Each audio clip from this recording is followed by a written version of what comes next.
Hey everybody, welcome back to Pianist Academy. I'm Charles Szczepanek. Welcome to another lovely Wednesday morning, Wednesday in the States, but Wednesday probably everywhere, morning in the States. Where are you tuning in from? Hello, Lori and Nancy and C Drive. Great to see you. If you haven't said hi in the chat, please do.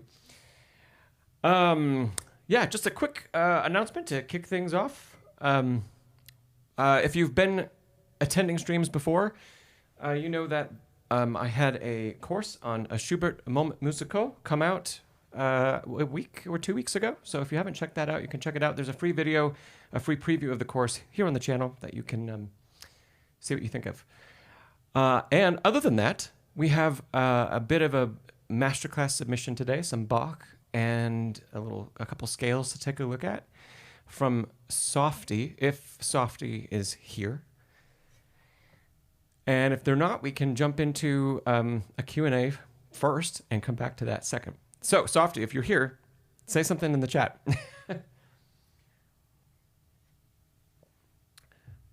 Otherwise, start thinking about the questions that you have today.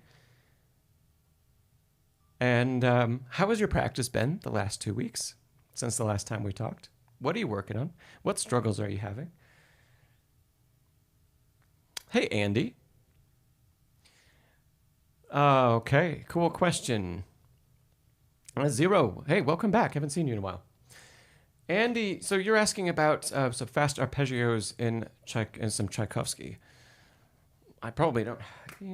I might have that piece on my bookshelf. I definitely don't have it on my iPad. Hey, Rob. Andy, let me see if I can quickly find my score for that. And then we can maybe talk about exactly what's happening. Although I won't be able to show it on screen. But yeah, hey, Becky, give me like 30 seconds. And hey, Isabel, 30 seconds or hopefully less. You won't see me, but I'm coming back, I promise.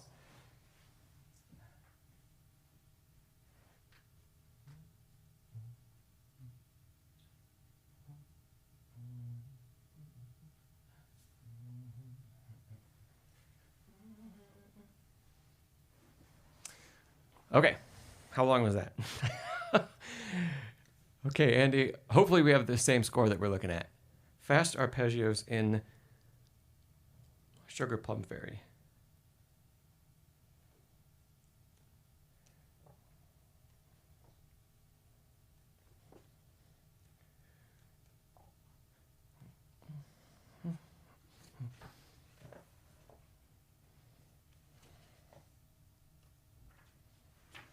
Okay. Thanks, C Drive.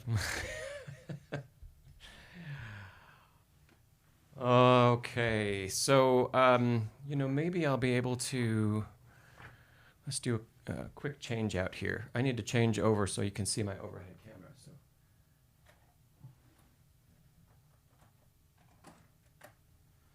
Okay, that should be back on in just a second. So, Andy, are we talking about?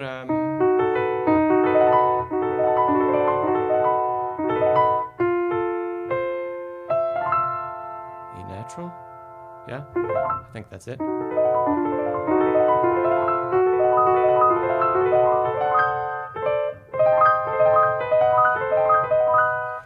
Andy's that section, yeah? Great.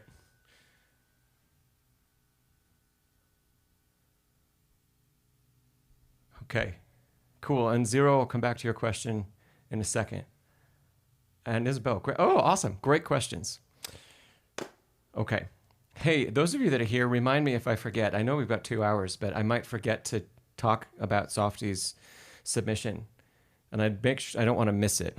So if we're an hour in, please remind me. Okay. So Andy. Yeah. So these arpeggios, I'll see if I can kind of show some of you the score. Can you see some of that? Just a little bit. We're going to look at the first couple bars here. Top of the page. They are repeats in hand position. So we have that's B7 and then D7, D dominant 7. So Andy, my first thing for you is, can you block this? Meaning, can you play both hands? Etc. And have you tried to do that first? So that as soon as we need to get to a beat where we have a quick arpeggio, we know exactly where both hands are going. I would even say, can you do this eyes closed or looking away from the keyboard? Yeah, that's the natural is correct. Sounds a little strange. So part of that is going to be memorizing. First, is it memorized? But not only is it memorized, can you do it without looking? So we know by feel where we're going. Secondly, the speed of those. Let's approach this from two opposite perspectives. So we need to gain fluidity to get through each arpeggio quickly, but we also want to be sure that we don't have notes that are sticking out or, right, that are being accented unintentionally. We want them all to be smooth. So we need to approach it in practice from two opposite directions. Let's say first we want to work on the speed. Try to feel each hand position as one gesture with the wrist. So in these cases, I'm trying to throw the wrist of both hands up and then off the keys. Let the motion finish. Don't try to contain it on the last note where we stop and then we stop and we stop. Right? So take this in chunks where you give yourself a little bit of a break or a little time. Finish that arpeggio. And then you could probably do this hands together because they're doing the two arpeggios at separate times. So put a little pause in there. Make sure you allow the hands to finish the gesture of each arpeggio. So up and off the keys, and then up and off the keys.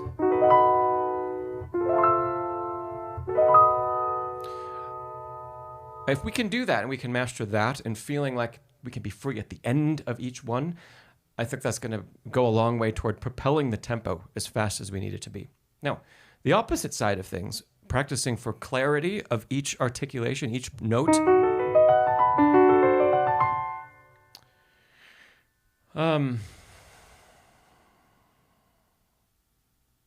I'll give you two ways to go about practicing this.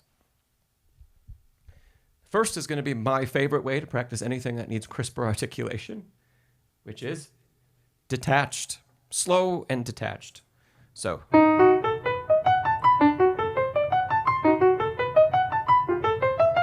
Sorry about the wrong notes. If I go a little bit more slowly, that's slow compared to the final tempo, but let's go a little more slowly and analyze every movement. Every articulation stems from the upper arm and definitely from the wrist as well. And it's followed by complete relaxation.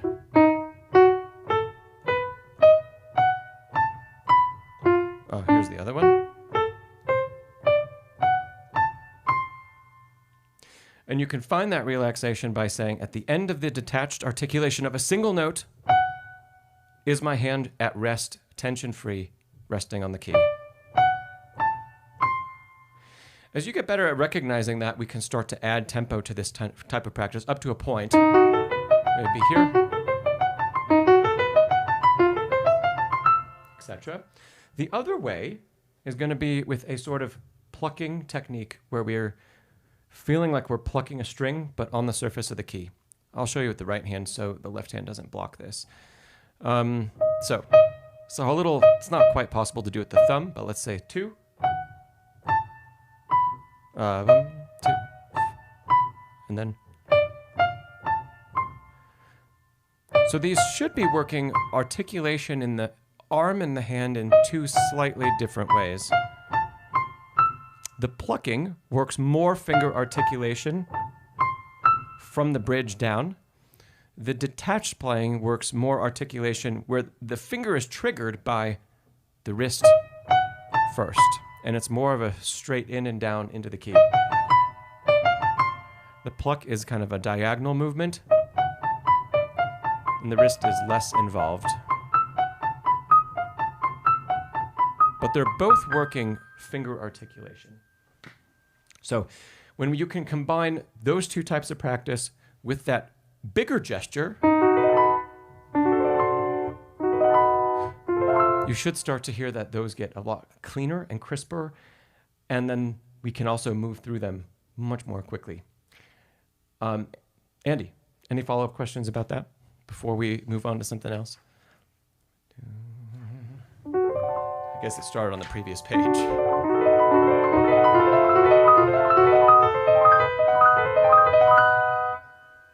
Yeah, cool.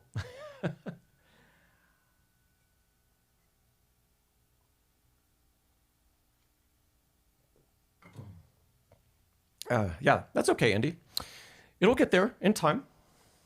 Yeah, so just keep in mind, we're practicing from two opposite perspectives, right? And we want them to both meet in the middle. If we do one type of practice only, let's say, for example, you only try to do slow practice, and we're just focused on kind of playing these legato because they're marked with a slur.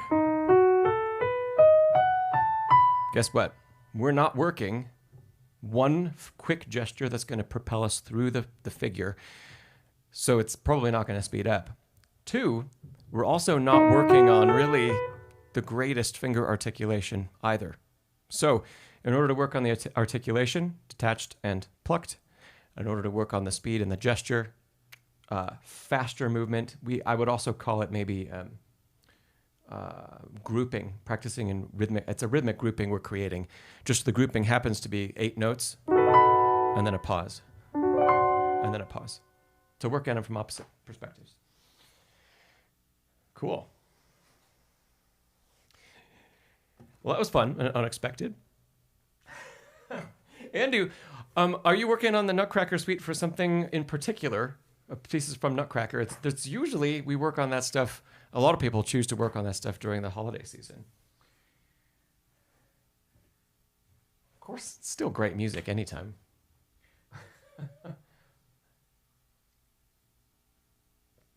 Okay, let's move on.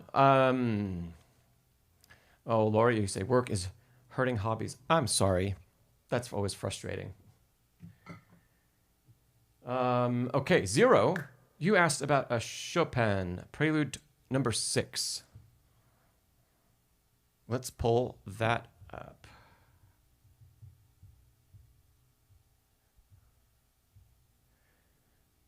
Zero, I feel like we've worked on a lot of Chopin together.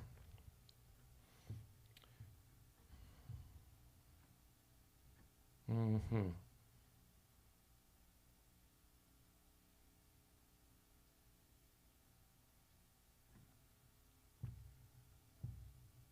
Okay. So, Zero, you said, how to voice.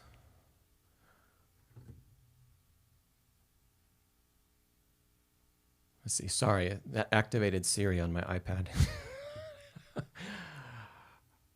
And then let's see, Zero, is your other question also about this piece? So like, do you know chords of a piece as soon as you see it, and how does it help with reading? Okay, so we can talk about both of those with the Chopin. They are a bit different. Yeah, they're probably a bit different, but maybe there's some crossover. So the 6th Prelude is the very famous.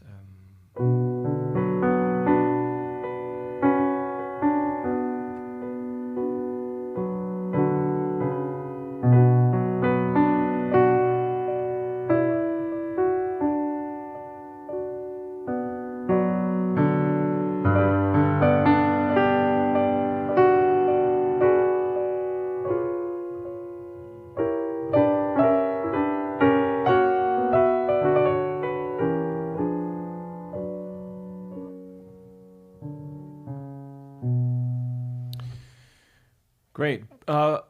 Yes, thanks, Lori, for answering Bob's question.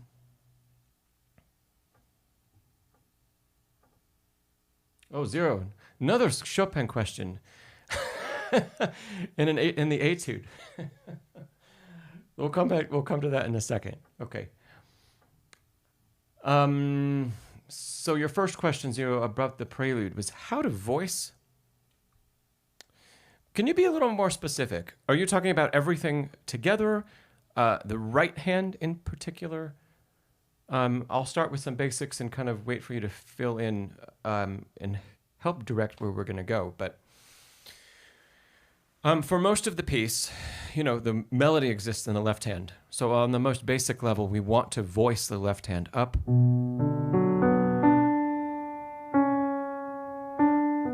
We should be hearing that over everything else.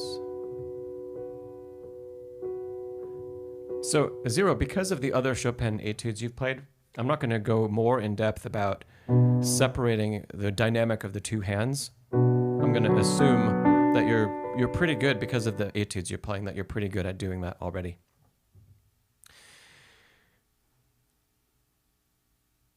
So let's take this further. Let's say, for example, that you know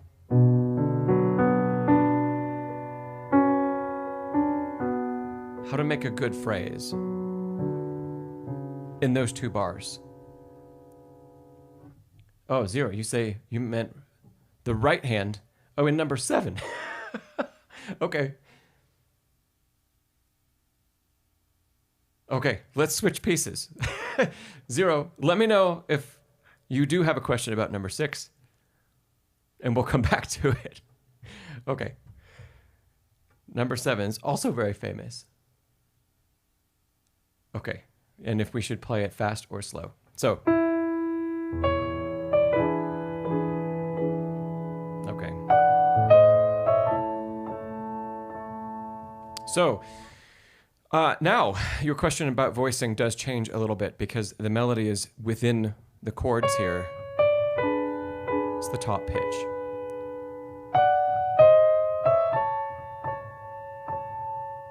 So, 0.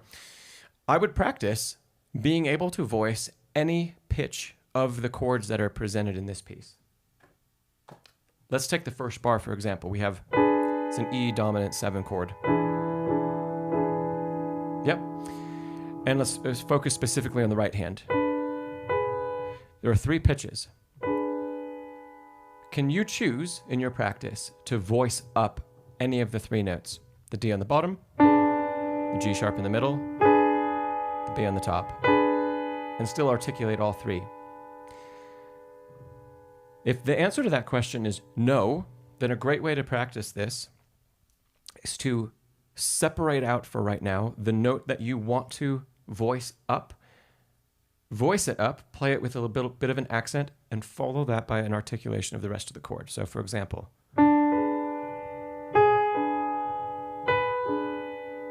so again, I built it from the bottom up. D, accenting or bringing out D, G sharp, and.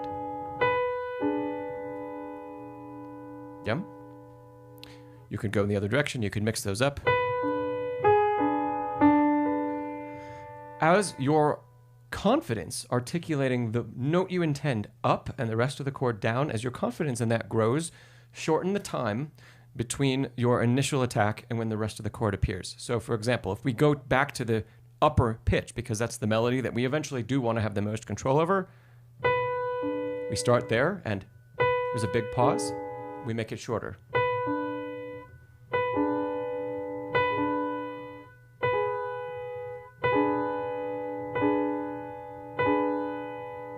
Until they come together. And now all 3 notes are sounding at the same time. But I have, in the process of condensing that space and that gap, right, I have learned a better position to put my hand in to voice that and where the structure needs to be. That's not something that I can really describe to you. This is one of those things that I can give you the method to find it, but you have to make the connection in your practice to say, oh, like that's what it feels like to center the hand over the upper pitch. Or that's what it feels like to center the hand over the lower pitch. Okay? So the first thing is we train the ear to make sure we hear the difference by putting that great separation of time in. Then as we condense that, we start to learn how the hand needs to navigate, how the accent falls or the voiced up note falls versus everything else. Yeah. 0. Your follow-up question's good. If I were to try to answer that,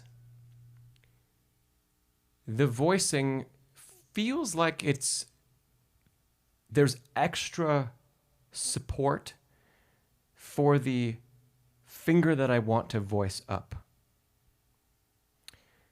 And so, yes, maybe you mentioned moving the hand to the right. Usually, when I analyze what I've done to do something like this, there might be a shift in alignment to put myself more on top of or in alignment with the finger that I'd like to voice, because that'll make it easier to support. But that choice is all because of the feeling of support, and not because of the alignment per se. It's the benefit of the alignment. But sometimes we have to be able to do something without that shift. Like, for example, we look overhead. How about we go back to the first bar and we say, voice the bottom, middle, top. And there are subtle shifts in the position of the hand. And there's even a slight rotation toward the finger that I'm supporting.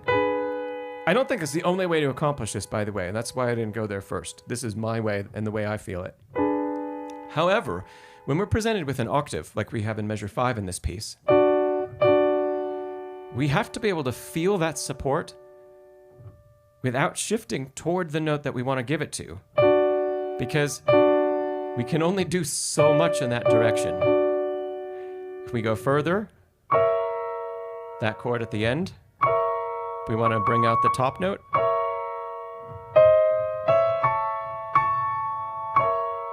Well, we definitely can't be shifted or aligned over the uppermost note, yet that is the note we want to bring out.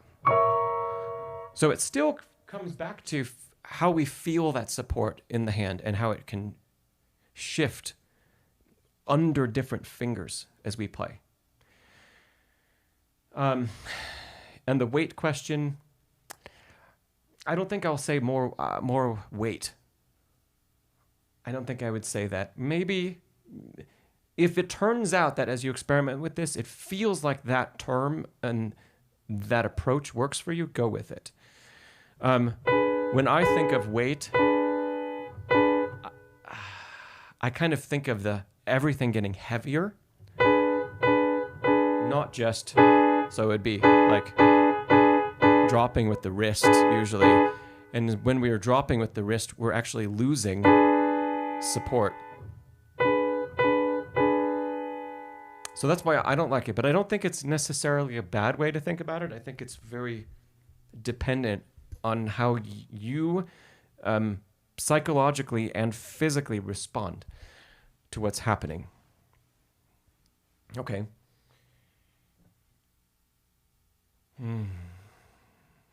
Yeah. And then your other question about this piece. 0, because we've got other questions that have popped in, I'm going to skip over your etude question and we could come back to it later if we need to. But your question about this prelude is, should we play it fast or slow? That's one of the beautiful things about, I do want to sip of coffee, about playing music. You could listen to many, many recordings and hear many, many different interpretations. So Laurie says, it's interesting how some people play this in a very melancholic, even sad way, and others make it dance. Yeah. And the great thing is there's justification for both. Is one more correct than the other? No, I don't think so. In fact, you could choose to change the direction that your interpretation goes on a day-to-day basis. And I think that would be the most in line with the spirit of Chopin, where it's not just the same every time. It's not just a quasi-mazurka. Whoops.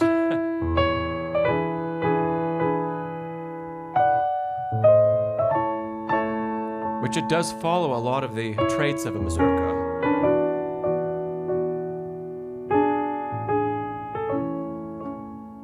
And it's in a major key. So, and it's got that little lilting figure. So how sad is it really? And that chord sounds hopeful. But does it? Does it all sound that way? It doesn't have to. This could be like an afterthought in the middle of the night.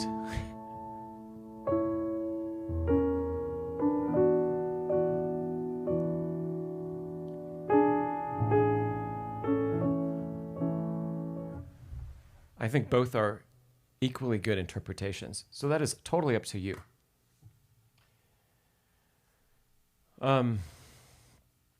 Yeah.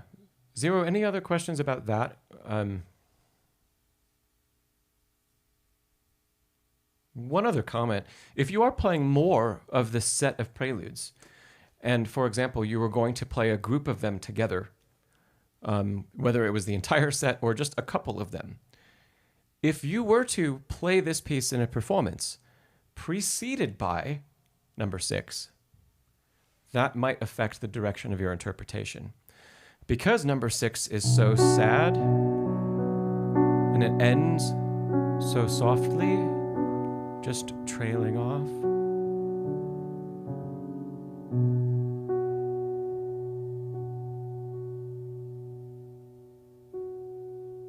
Right? When we get to the next one, maybe we want to show a big change in character.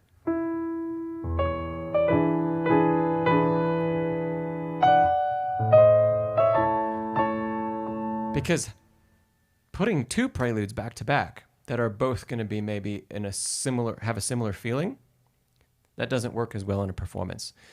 So how you structure a performance of them if you're playing multiples, that might also be why we hear people play them in different ways, not just because of their own personal interpretation of the piece, but even that might change depending on the context that they play it in. If they play the whole set of preludes, maybe they play number 7 more brightly and with a little more upbeat tempo. And if they don't play the whole set, if they play number 6 into number 7, maybe number 7 is quicker. But if they don't play number 6, and they skip around and they've created their own set of 4 or 5 preludes for a concert program, the way we approach number 7 in the middle of that set might be totally different. All for the sake of balancing the emotional feel and the journey we're trying to take the audience on, really. Oh, and Zero, okay, your question about chords. And then Chopin's Heart. Hello. We're going to answer that question because that's a wonderful question. Okay. Oh, and Lori, I'm sorry I missed your question, Lori. Yeah, okay, great questions. And Isabel's question, which will go right with Lori's. So Zero, about the chords, you asked, do I know chords of a piece as soon as I see it, and how does it help with reading?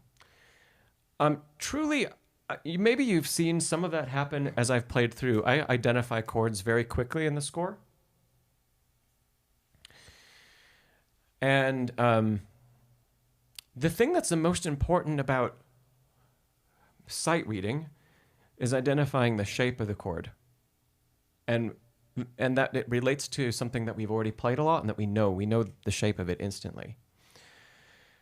To stick with this piece, maybe a simple shape would be just an octave. So when I sit down and I see that spread of notes, that interval, I know it's an octave and I instantly know what it is, to how it feels to play it. And that goes back to like this, the chord that's sitting above it. when I sight read a piece, do I say that's an E dominant 7 chord? No. If I had a couple extra seconds to read it and analyze it, I could say yes.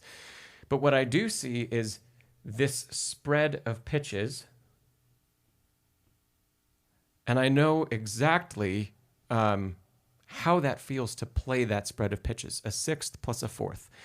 Or you could call it quasi-second inversion triad. It's not the whole chord because the right hand doesn't have the root in this case, but it looks like a second inversion triad. I know what second inversion triads feel like to play all over the place in every key, everywhere. And so I recall that information. What does it feel like to play that chord? And then I've played that chord with such a variety of fingering choices in the past that I could sit down and say, I'll play it with 5 and 3 on the top or 4 and 2 on the top, and I'm equally comfortable reading it both ways. So then I can choose to say, I see the shape coming up. I know I have 2 choices.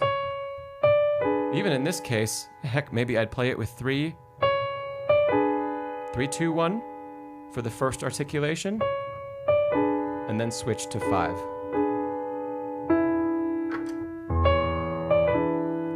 But as soon as I added both hands and turned more toward the keyboard, it felt different, and I'd play it with 4, 2, 1. But all of them are equally easy to navigate because I've played that, and I've played that, and I've played this alone. I've even played chords like that.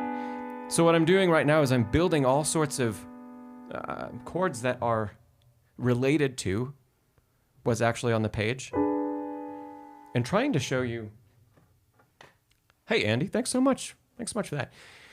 And I'm just trying to show you what my brain thinks about. And I think is a strong word because it's all subconscious. So I don't actively think about it. It comes from doing a lot of sight reading and a lot of playing of repertoire. But not only that, being aware of as I play any bar in particular, I'm very aware of what it feels like to play it.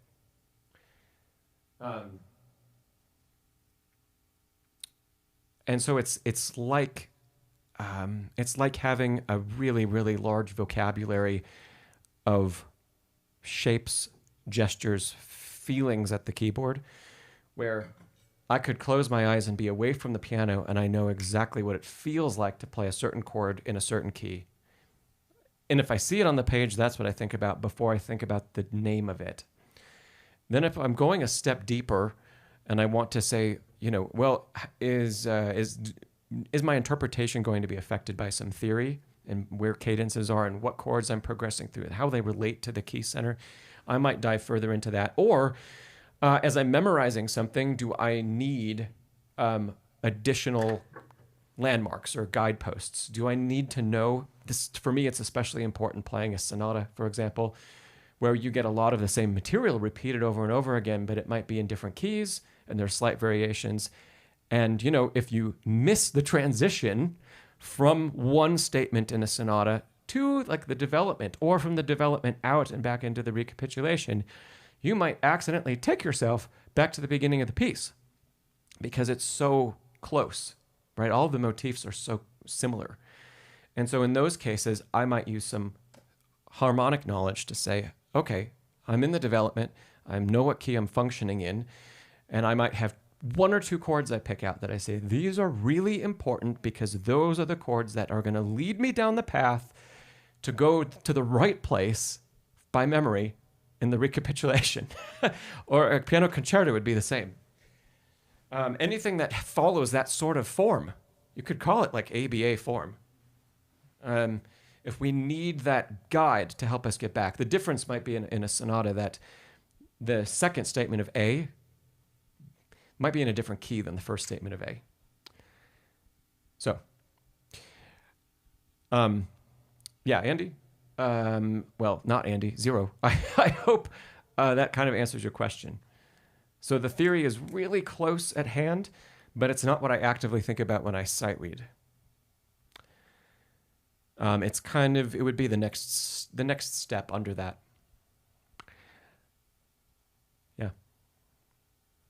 No, 0. That sounds horrible. You said reading music is like watching a horror movie. That sounds like it could be really frustrating. 0, you should do some more sight reading every day.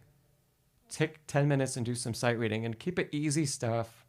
You like to play some great pieces by Chopin. I think you've worked on, the Ocean Etude.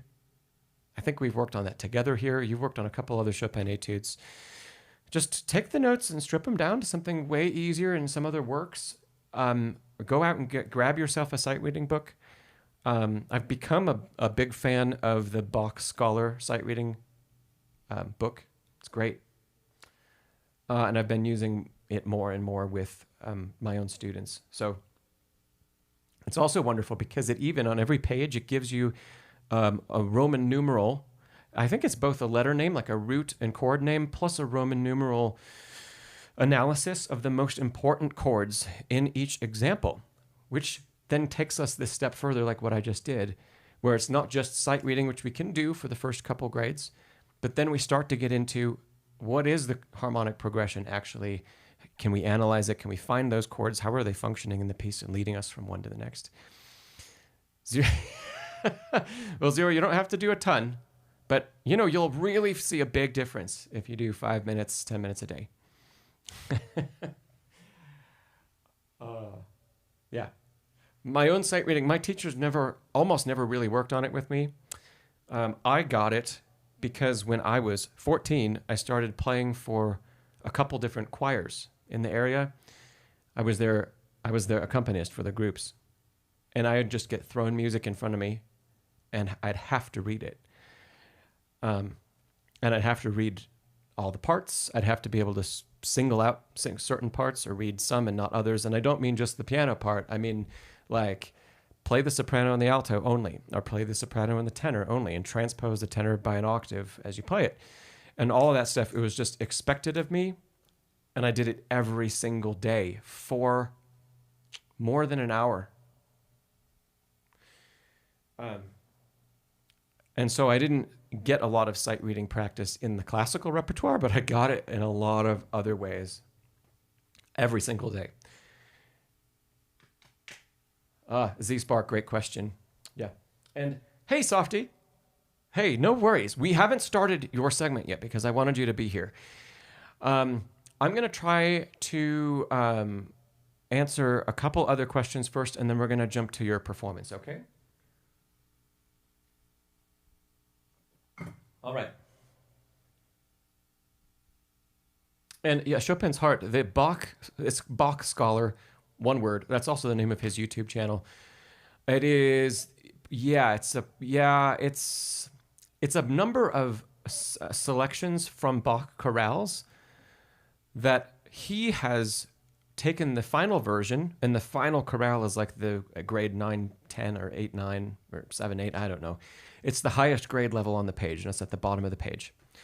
And then what he did is he came up with a method of stripping away certain parts to make a slightly easier version and a slightly easier version so that you get the same Bach chorale, but you get it at grade 1, 2 level, and then a grade 3, 4 level, and then a grade 5, 6, and then a grade 7, 8. So every chorale, and I think there were like 150 in the book, he breaks down into 4 different levels of reading. And they're all short, 4 or 8 bars, I think, usually, the excerpts. So they're quick to get through. You can definitely do one a day, and you can pick the level that you're working at.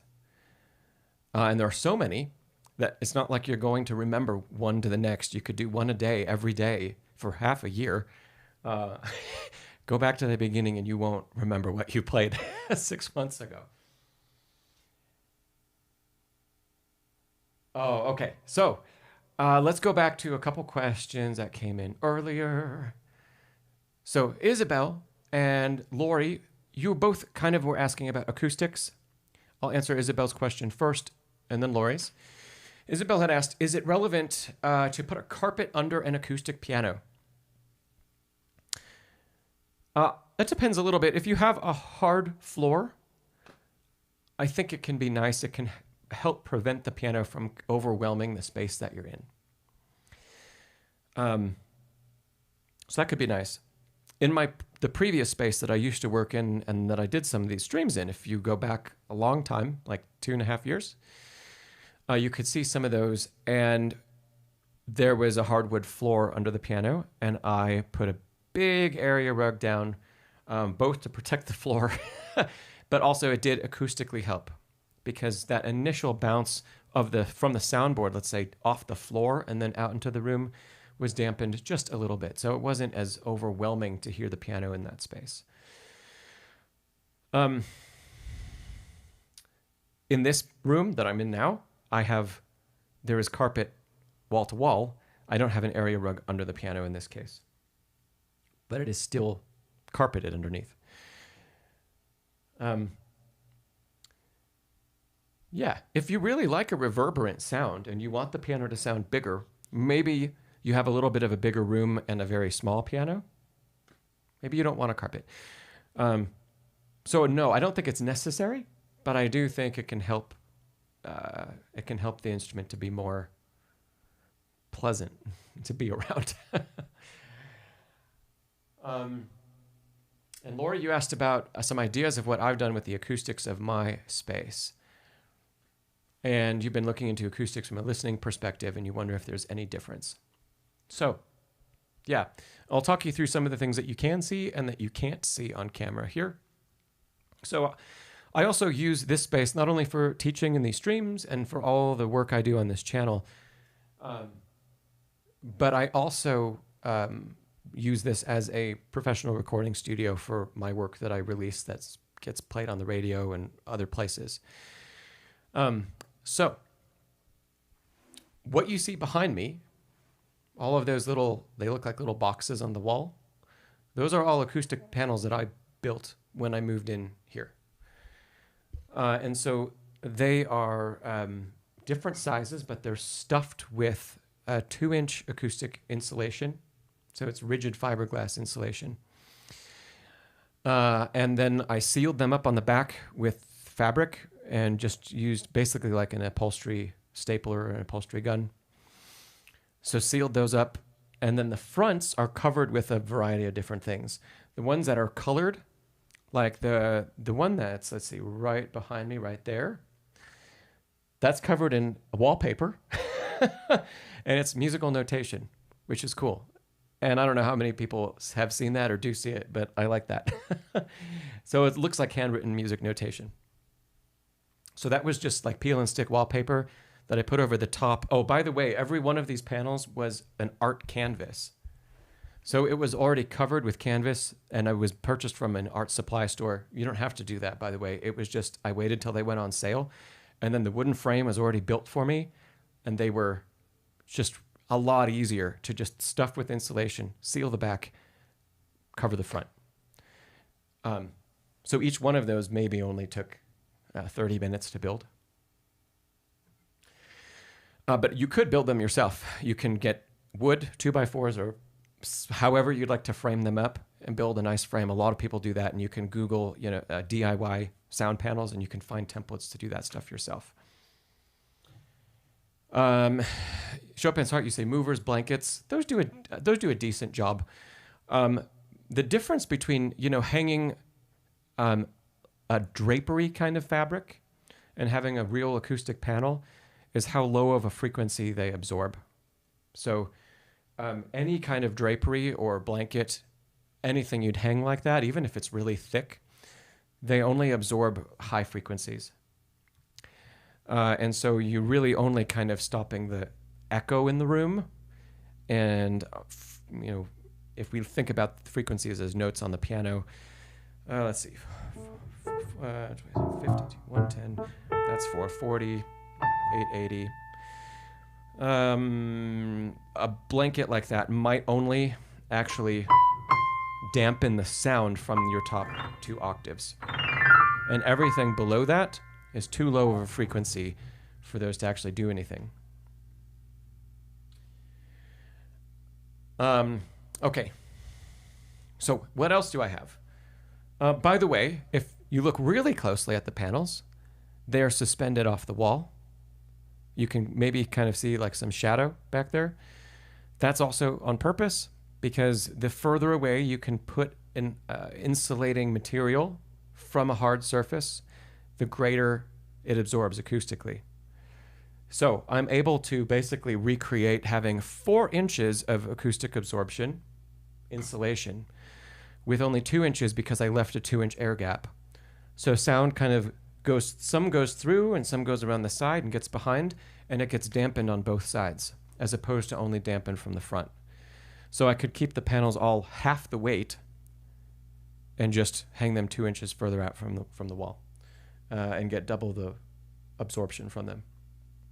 Okay, what you can't see on camera is that around the rest of the room out here, I also have acoustic panels on the walls. Not ones I built. Those look nice. The other panels are on the wall are kind of just more utilitarian.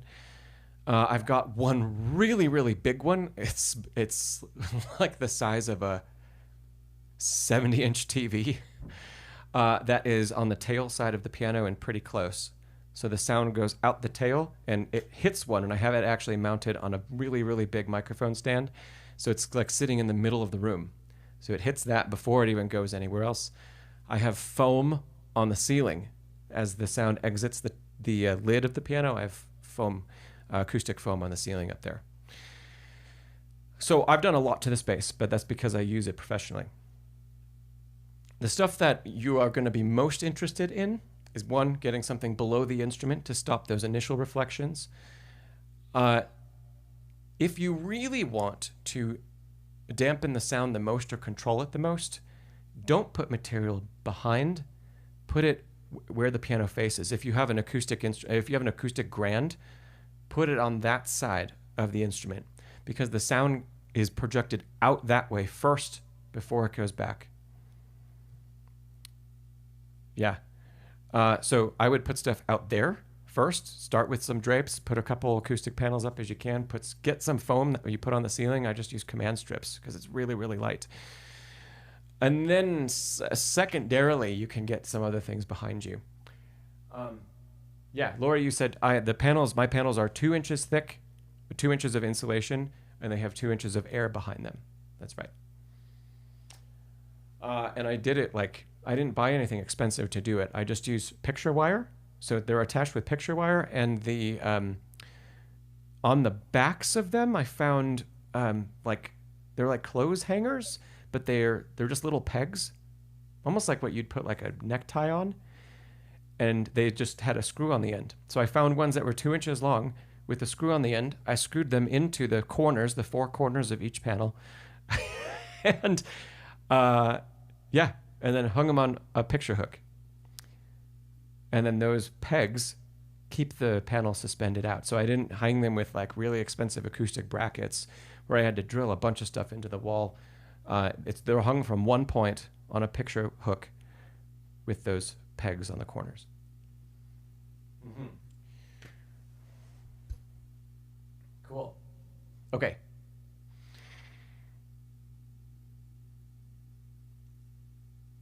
Let's go back.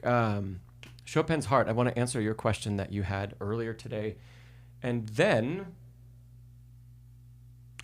I think right after we finish that question, we're going to jump to Softie's performance. And then when we finish that, we're going to, I'll keep on answering questions that are coming in today.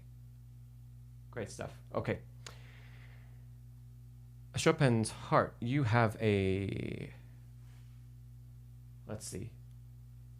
Which course are you taking, by the way?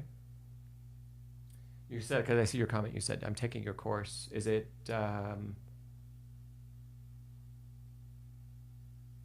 Is it the practicing course? It must be the practicing course.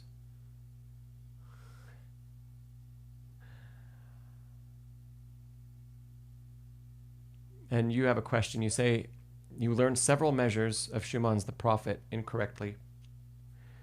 You got too enamored with how you thought the music sounded, and you didn't learn methodically. So how to correct it now?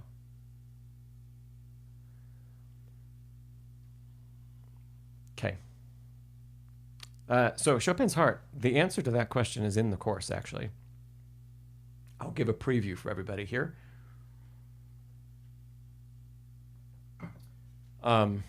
But if you go to the module, it's called Old Way, New Way.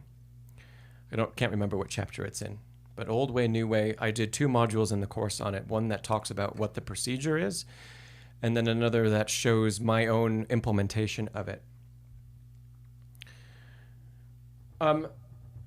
Do you happen to know Chopin's Heart? The Schumann that you referenced where is the Prophet? Do you have an opus and a number?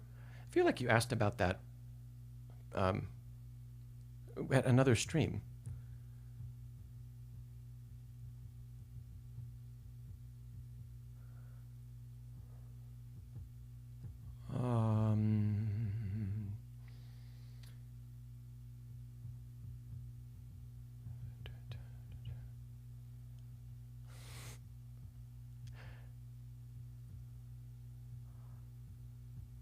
If anybody has Google handy, by the way, if you could ask Google for me.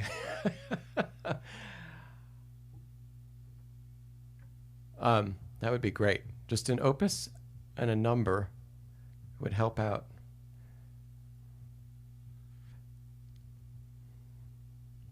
I'm paging through the album for the Young right now, but I'm not sure that it's in there.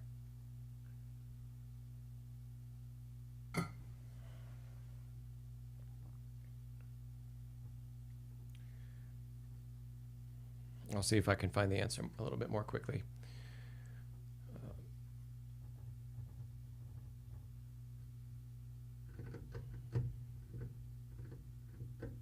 Okay. It's number 82, opus 82, number 7.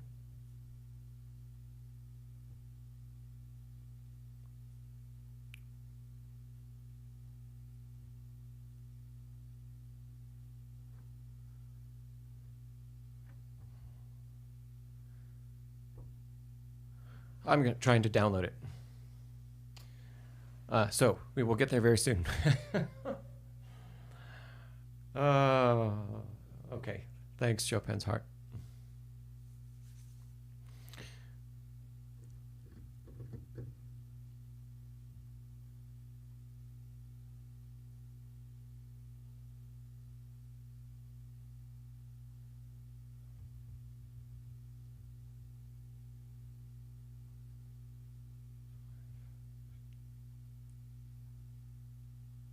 Oh, yes, yes. Oh,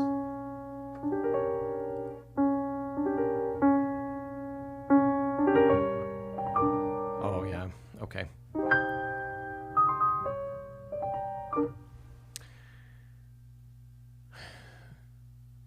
Oh, Bunny Hollow, that's an even different opus and number. Hopefully, yeah, Chopin's Heart, opus 82, number 7, okay.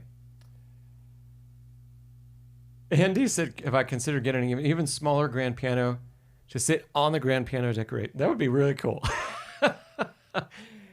I love that idea. Get like a tiny 3D printed one to stick right there. And it's like looking in a mirror. Okay.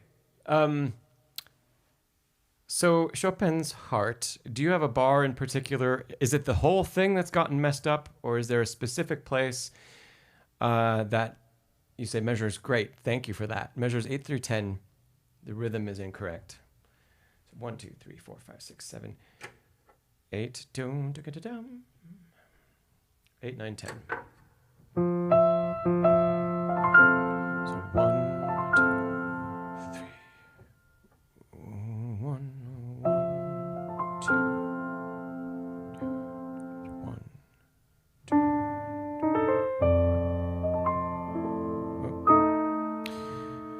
So I'm guessing it's the in 8 through 10. You probably chose the same. Yeah, there's probably not a big enough pause, is what I'm guessing. 1, 1, 2, 3, 4. 1, 2, 2, 3.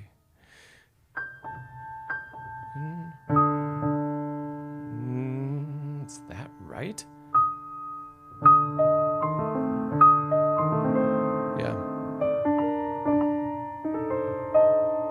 Okay. So the crux of this is about identifying where your mistake is, which you've already done now, and identifying exactly what it is. So is it that the count isn't long enough? And then now we know, hopefully you know, either from listening or from working through it yourself. And by the way, this applies to each of the problems that you're listing here. It's the same method to work through all of them. Identify exact where it is, what it is, then know what the correction is. And we can figure out what the correction is by either listening to another performance or just realizing it ourselves in our practice, which sounds like is something that you've done. Okay, then we want to take a minute and break down and actually narrate out loud your process, your thought process as you play it the wrong way. So if it's a counting thing, can you count out loud and make an emphasis where the mistake is happening and play the mistake? Okay, this isn't about, you've already played the mistake a lot. So at this point, it's not about limiting repetitions. It's about overwriting what the wrong repetitions were. So when we do more wrong repetitions, they're not really reinforcing what was wrong because you've already done that. We've already gone down the wrong path. Now, what we think about it this way, we have two paths that we need to take. Okay? One of them is wrong. We didn't know it was wrong. So we walked it and we walked it and we walked it. Now we're like, oh, shoot, I have to go all the way back to where the path split. That might be a long way back. When we get to the point where there's the fork in the road and the path splits, we need to put a sign up that says, don't go that way anymore. Go this way instead. So we need to make a really detailed sign, which means we know, like, what is on the path that's the wrong path? What do we end up walking by? I'm using this as all a metaphor. Is there a lake over that way? Is there a mountain over that way? Is the forest denser? Is it plains? Whatever it is. Like, okay, we're going to figure out what exactly it is that isn't the way we need to go and realize it and make sure we really know it. So if it's rhythm, if it's pitch, if it's fingering, we say all of it, say it out loud, and then play it, say that the problem out loud as you play it. It's like saying, I'm going to walk that path again, and I'm going to recognize every little thing that I walk by and know that when I see it, this is the wrong way to go. This is the wrong way to go. If I see this little rock on the side of the path, that's wrong. If I see this tree, that's maybe there's a really massive dead tree. It was struck by lightning, and it's the only one around, okay? That's the wrong way to go. So we're identifying all of the little points. Then we go back to where the road splits, the path forks. And then we start to walk the correct path, and we do the same process. We narrate everything out loud. Where not just counting, but yes, counting too. So where are the beats that we missed? Emphasize the count that's longer. Okay, and then also take stock between repetitions. So let's say, okay, we do a repetition the wrong way, what we have identified as wrong. Do a repetition the wrong way. You've narrated out loud. When you finish it, reflect on what it felt like to play it. Can you sum up out loud again? Because it's really good practice to say it out loud so that we don't skip over the steps. The steps are really important. You can get to the point where you say it to yourself, but let's not start there because we don't want to just gloss over things. So after you finish that repetition the wrong way, then summarize it. Here's what was wrong about it. Then play it the right way. And we're talking about a small chunk, a bar or something at a time. While you're playing it, narrate out loud what the differences are. When you get finished with it, summarize what the differences were. How does it feel different? Do I feel anxious as I'm waiting for something to happen before the next arpeggio? Do I need to begin a passage with a different finger than I've practiced for thousands and thousands and thousands of times? Summarize that. When I get to X note, I use second finger instead of one, right? Okay, then you want to go back and forth and repeat the process. Don't just stick with playing it the correct way over and over and over again. We want to build that signpost that says, I know exactly what the wrong way is. I'm going to keep telling myself, this way is wrong. this way is wrong, and I'm realizing all of the pieces of the puzzle that are the wrong way. So then we go back and forth and we do one repetition wrong with the full narration. Then we do another repetition right with the full narration and summary. Go back and do the wrong one with the full narration and go back and do the right one. And don't feel like after 3 or 4 repetitions, like you can skip all of that identification. Don't do that yet. Try to get to 6, okay? If you can get to 6 repetitions, wrong and then right, 6 times, then start to see, okay, can I choose every time now to walk the correct path, to go the way that I meant to learn it in the first place? And in the process of doing this, we're going to have built such an intimate knowledge of the piece and where the hand goes and what the notes are and maybe the harmony and the fingering, that it's going to be very unlikely that in the future you're going to play it the old way, the wrong way. Because you're going to cue yourself, even when you get to this spot in the middle of a performance, you're going to cue yourself with one thing, the thing that's most important when you built that sign that says, I need to go right instead of left. There's going to be one thing, like, oh, I'm going to count this bar differently, or I'm going to feel this pause in a different place. And that one thing, that you don't have to continue to narrate the whole process as you perform, but that one landmark, the signpost, becomes the one that instantly triggers taking the correct path. That's the process. Okay. Quick pitch. If you want more tips like that, I've got a 7-hour course on how to practice. And there's a link to it in the description below, and it includes stuff like that. Okay. You can approach any mislearned phrase or piece or element with that process. And in the course, I go through and I take a little bit of the Schubert that I just put my other course out on. That, and I have always played that piece, always with one fingering choice here. That is really ingrained for me. And live in the course, over about a 7 or 8 minute video, I demonstrate using that process, the narrating out loud, and changing the fingering that I have played for 30 years. And I changed it for that bar. And about 6 minutes in, I could decide, do I want to play the fingering I've always played, or do I want to play the new one? And I had overwritten 30 years of practice and knowledge about that piece. That's how powerful it is. I picked a piece, by the way, that I didn't have to perform anytime soon. So I'm not going to confuse myself with having 2 paths to walk, right? Okay. Thanks, Chopin's Heart. I really appreciate that, and I'm glad that you're getting a lot out of that practicing course. That's awesome. And hey, Bachwoods fellow. Yeah, my pleasure. Okay.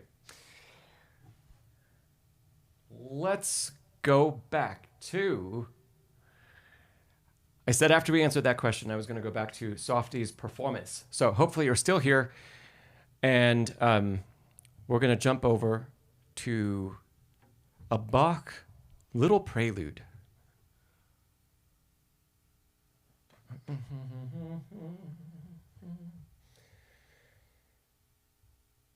Okay. Oh, yay. You're still here. Wonderful. Okay, let me just get that my camera shifted over and...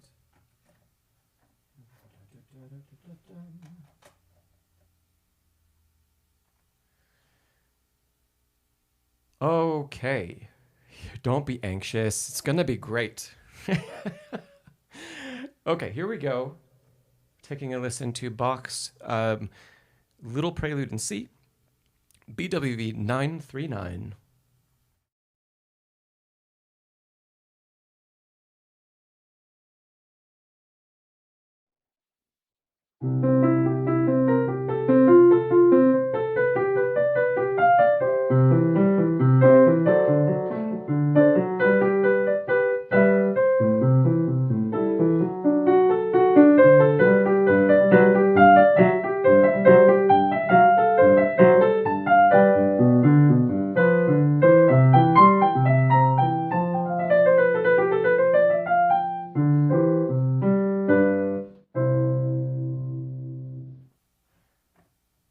right, very lovely. Let's give Softie a round of applause. Thank you for sharing.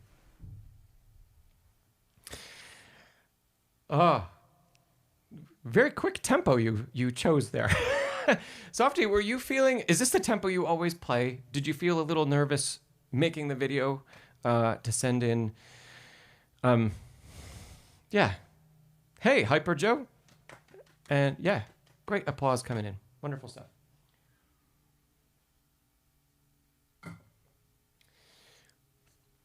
There's a lot of good things happening there. Nice work. One, you didn't use any pedal. Great job obeying all of the rhythms, right? And even the rests where they're supposed to be, those all seem to have been observed. Yeah. Okay, you say this is the tempo you wanted to reach and you can comfortably maintain it now. Okay. Yeah. So, Bob, I'll come back to that. Bob, I'll answer that question right now. The panels are attached to the wall via picture hook and picture wire. So, simple answer. So, Softie, the first thing I need to point out is, are you aware of the couple notes that we got wrong? And the measures that, the measure that exists, those three notes exist in. All you have, if you say yes, we'll just skip over it. If you say no, we'll just tackle where they are so that we can make sure that we have the right notes from here on. That's our first step before we get into anything deeper.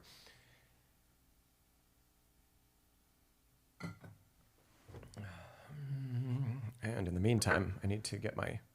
Oh, I have my iPad. Okay, great.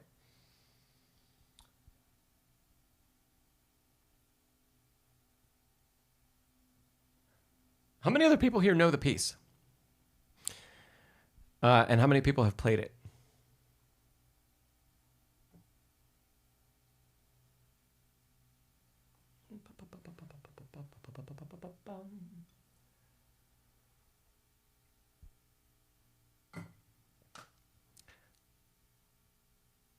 Anybody?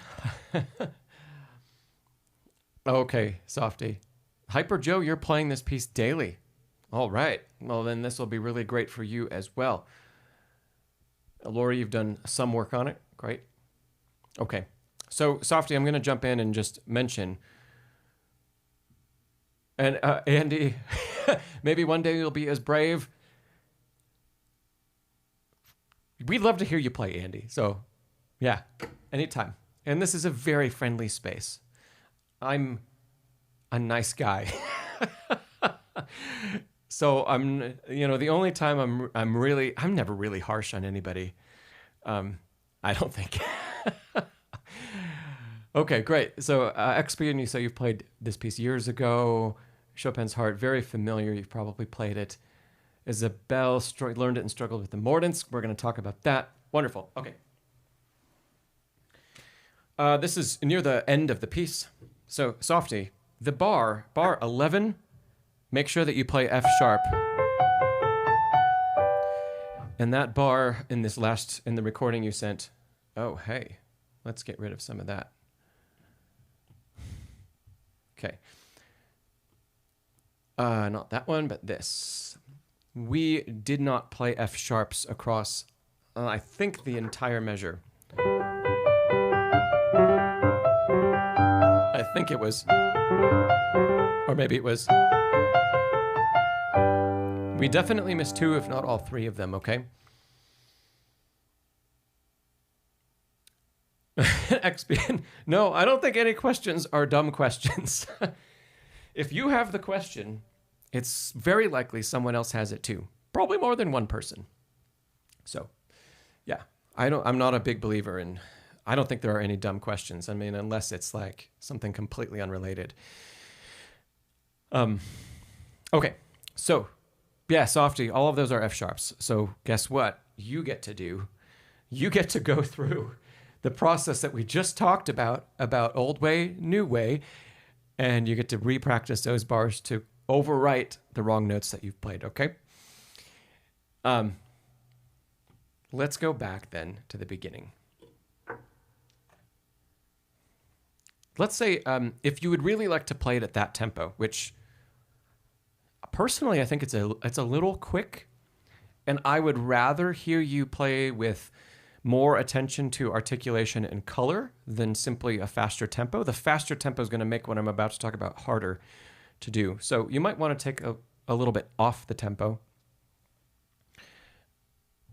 Okay, but let's say we're going to keep the tempo the same and you play it about...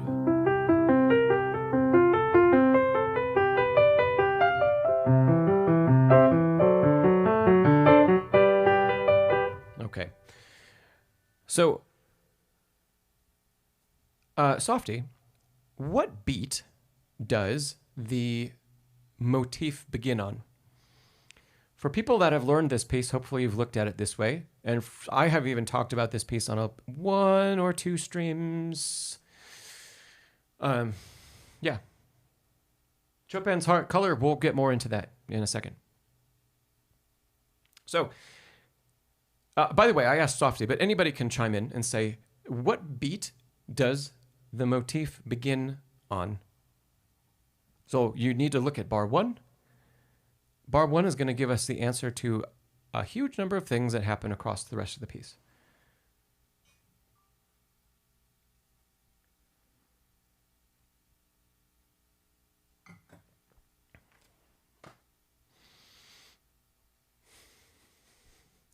Anybody?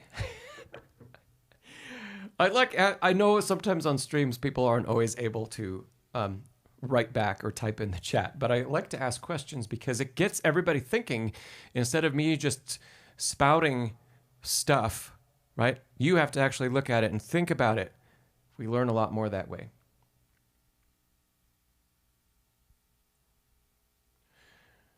Chopin's Heart, that's going to be something that we're going to talk about in just a second. The first A down to C in measure 2. Do you jump down? Is that a Bach style? If the notes are far apart, do you take a leap? Maybe you're talking about articulation. We'll talk about that in a second. B. Booker, you say the and of 1. Chopin's Heart, the question was, where does the motif begin? Hyper Joe, you said on the offbeat. B. Booker and Hyper Joe, you're both correct. Okay, the motif begins here on the and of 1. Okay, where does the motif end? So, begins on the end of 1. We're going to pretend and kind of draw a slur. So it starts here. Where does it end? The answer, by the way, hint, hint, is on the screen. It's not way over here. It's on the screen.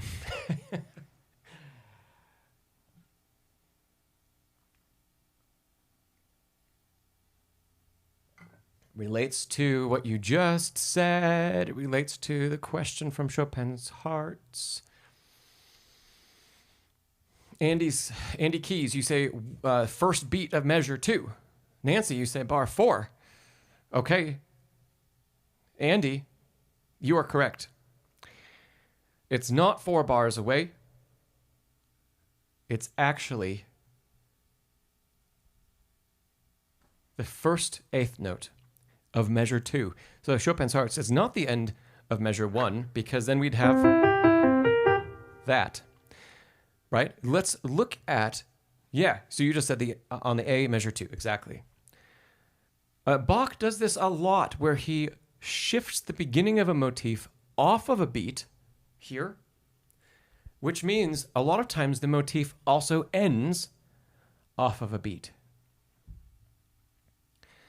So what do we have? If we now see this string of 8th notes in this way, the first line of this music is now 3.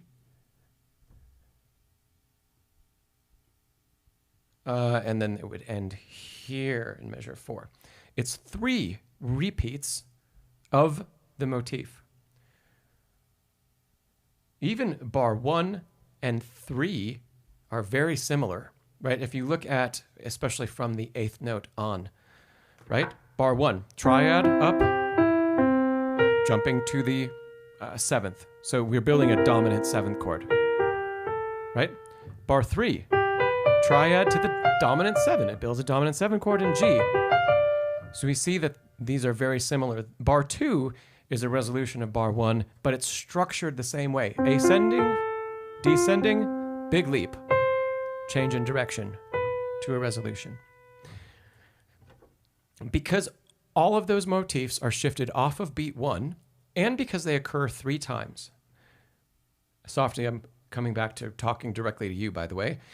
We want to strive to show articulation that is more like 3 slurs, not 1 that continues. It's not one phrase like that. It's 3 bits, 3 pieces.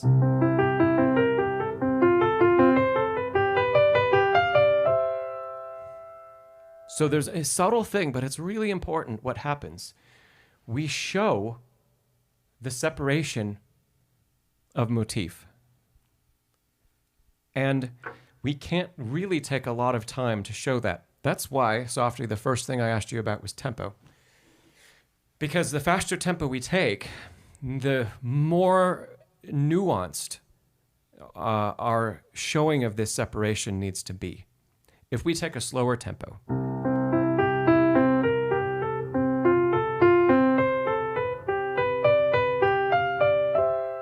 you can hear how I give a slight bit of detachment between the A and the C, and then the B and the G. And I'm doing it without really rubato, and I'm trying to do it with the least amount of time possible. I don't want to put a big delay in there, right? So, Softie, when you're practicing adding this in,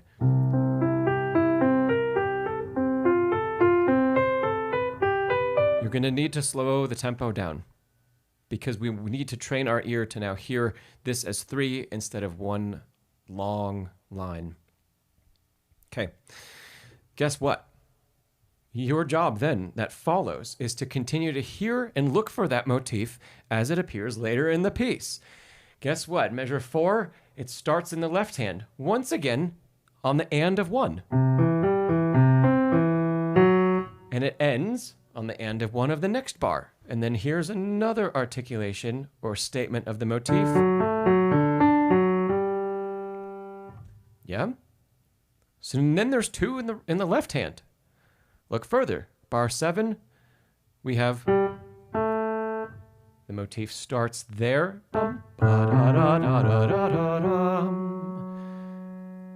So what comes before should be a separate idea. Yeah? Let's jump back up to the right hand for a second. So everything in brackets, I'm showing where all of these repeated rhythmic motifs and the way Bach has structured the line. Oh, I'm going to lose my feed. Give me a sec. Yes, Softie said this will change a lot. Yes, it will, but it's going to totally elevate this piece to have so much more character, which is going to be awesome. Okay, so measure 6. The right hand has a partial statement. Yes, it's a partial statement of the same thing. Notice it's 3 notes up followed by 1 descent. Go back and compare that to the original statement. 3 notes up, a descent of a third. It's the same shape. So there's another bracket, and then if we look down, back to the right hand and measure 8. Well, good news, measure 7, that chord is tied across the bar, so there is nothing actually articulated on 1, which makes it a little easier to say, okay, that motif begins on the and of beat 1 in measure 8. Bum, bum, bum, bum, bum, bum, bum, bum. And then we get a very similar, in fact, it might be, I think it is exactly a repeat in a different key from the first 3 bars. No, it's not quite. It's very close. So here in measure 9, we have the motif in G. It ends there. Next bar 10 ends on the downbeat of 11, and then the end of 1 to the downbeat of 12. Then it flips hands and goes into 13, and then it continues in the left hand. Now you get an interesting choice. By the way, doing all of this is not only great to see how Bach has structured the piece, but it's also showing us wherever each bracket ends and then the new one begins. If we look back like at measures 10 and 11, we need to show a release and a break of the phrase between each of those spots. That's why we're doing all this. It changes the articulation. Okay, here's a question for everybody. Getting into measure 13.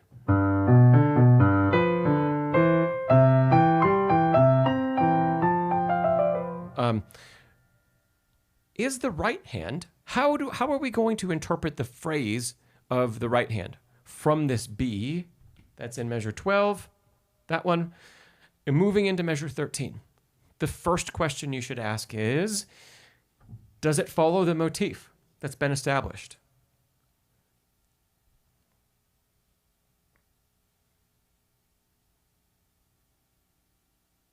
The cool thing about this part, by the way, you can answer that in the chat if you want to.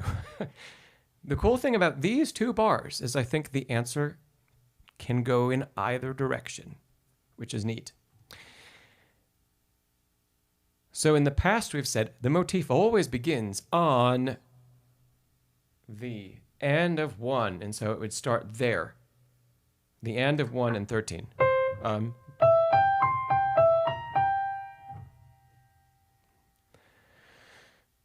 However, it does follow the trajectory of the melody in that it's up, back down, skip, right? And we get something else. But also, you could argue that it sounds closer to the motif if you begin on the root of the chord. Because if you look at the left hand below, we get a root position triad on the right side of the bracket. And if we think about it that way, well, what if we think the downbeat of 13 is a change in the pattern? That's interesting. So then we would have a connection in one hand with a simultaneous with a break in the other, which will sound really interesting and different from how we've interpreted the rest of the piece. Yeah. And hey, and Softie, based on what Bachward's fellow just said, he makes a copy of music. If you use a tablet, it's one of the things I love about tablets. I've just made all these marks, and I could just open up a new layer and get rid of everything. But it's all still there. So let's say, I've made a bunch of marks about a piece, but now I want to focus on something different because I've learned those. But I don't want my page filled with all my old marks. I remember them. They're programmed in. And let's say maybe the page is just starting to get too crowded.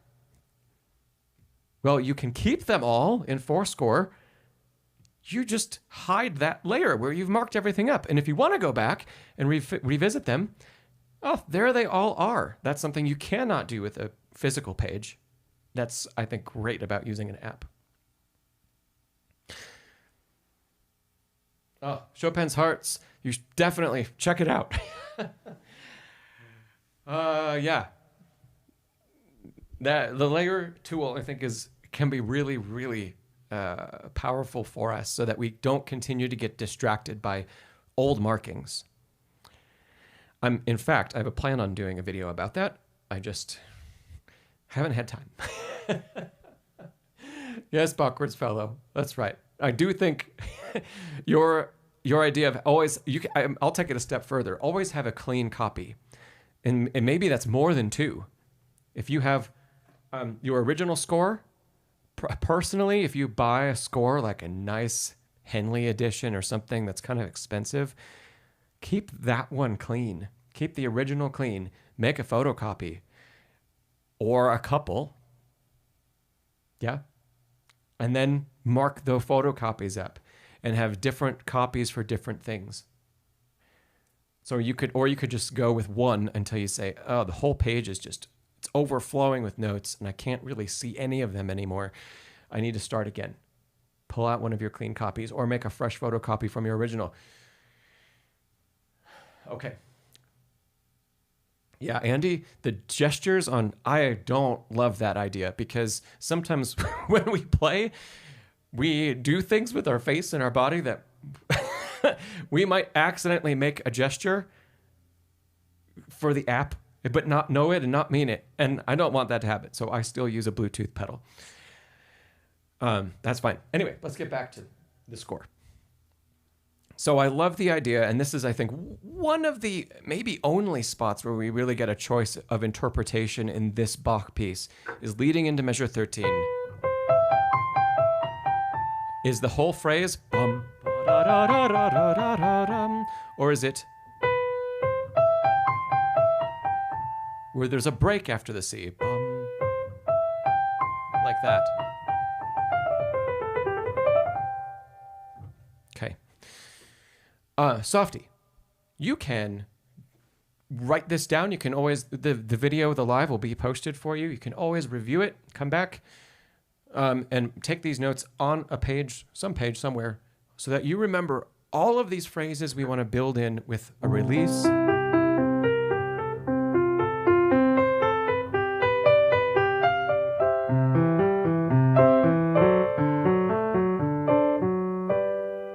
Yeah? Okay. I mentioned color. We're going to have a quick talk about that as well. And we'll just use the first couple bars. And then I want to visit Softie's scale video that you sent in because I invited her to send in a couple things for us because she had a lot of questions. So, color. One of the other big way that we can be expressive with Baroque music is understanding the color behind the harmony that we're playing. And how it changes from phrase to phrase or throughout a phrase. Of course, you could say maybe that applies to all music from all periods, but I think it's especially important in Baroque writing because too often I think we get this idea that Baroque music is just, it's just the machine that keeps on going and going and going. And it's a lot of interpretations of Baroque music can end up sounding kind of two-dimensional instead of inspired. And I get why that happens, because I think there are a couple things at play. One is, a lot of insistence from teachers that it be very precise in tempo and on beat. And that's true to a degree. Between that and then there aren't really, really big changes. Like if you're playing like the Chopin Prelude that we didn't actually talk about. The change from B minor to G, that is a really big change and we hear it like instantly when we play. Wow. We went from this dark minor chord to this lush major harmony, and the arpeggio just sings.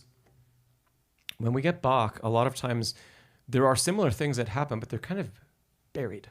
They're not as easily accessible. So bar 2 is the first opportunity for us to ask, the harmony changed. How did the color change? How do we feel bar 1? How is bar 2 different? How is bar 3 different?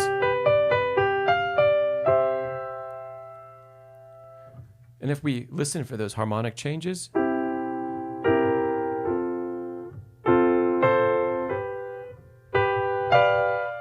we get something like that sort of phrase.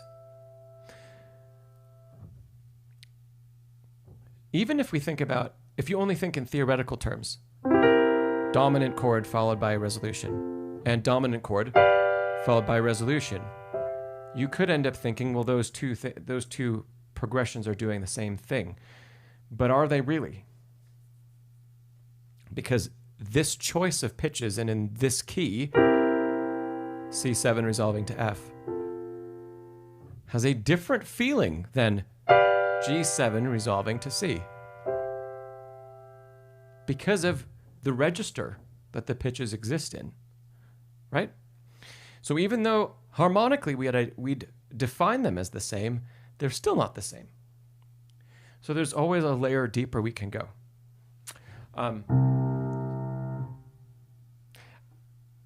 Softie, I'm not going to tell you to play some of these louder or play them out more or anything like that. Because I think if you just start to be aware of the changes, the best thing we can all do is be aware of them and then let our mind and our ear guide us. How do we feel that resolution occurs and what happens? Defining this kind of stuff with words can be really difficult.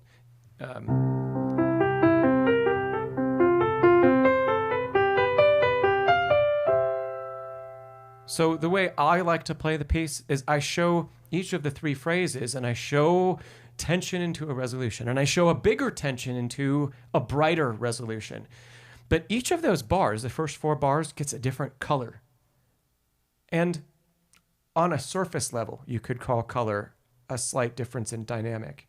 But it's deeper than that because it's how we feel when we play it. And how we feel when we play it, if we just think in terms of dynamic and not in tension and resolution, and more different tension and with a different emotion and resolution. If we think in dynamic terms, everything might it might get a little more interesting, but it'll be one idea and then here's the same thing repeated again. And it won't be as two-dimensional, but it'll still be kind of, it'll be okay. But when we can inject something deeper, some sort of feeling about each phrase and how they're different, even if you can't define it right away, that's okay. Just maybe recognize how the different phrases make you feel. And that's the first thing. And then when you figure out those feelings, how can you enhance them? You don't need to answer that with, I'm going to play louder, I'm going to play softer. Just try to channel that feeling into the music instead. So we're bypassing the idea that a good phrase is a crescendo followed by a decrescendo. No, a good phrase takes you on a journey. That journey may or may not get louder and softer, but the most important thing is that it's a journey. And if we only get louder and softer, we may not have ever departed. It'll just be louder and softer. That's the difference that we're trying to work on. All right?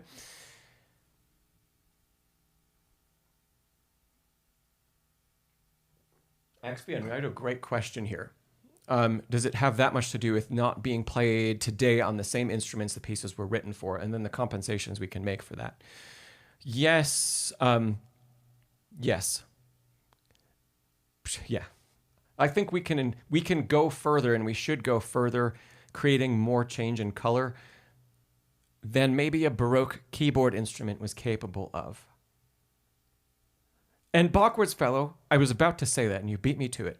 Color can also be shaped somewhat by slight nuances in articulation and variations in the shape created by the degree of legato and detachment. And that's great. Absolutely, yes. And the deeper you go into playing Bach's music and other Baroque music, the more you'll see that, changing articulation, but also recognizing when motifs reappear and probably choosing to articulate them in the same way to bring them out in different registers, that becomes more and more important.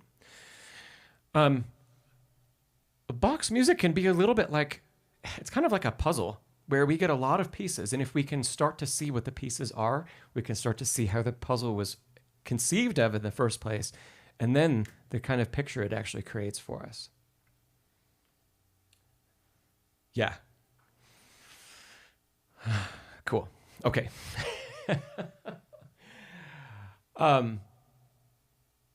And Chopin, sorry, you asked, did Bach make up the rules about his own music, or did music critics do that? Bach, I don't think Bach actually thought a lot about rules when he composed. I think there were traditions, but music theory, the way we think about it today, didn't exist then.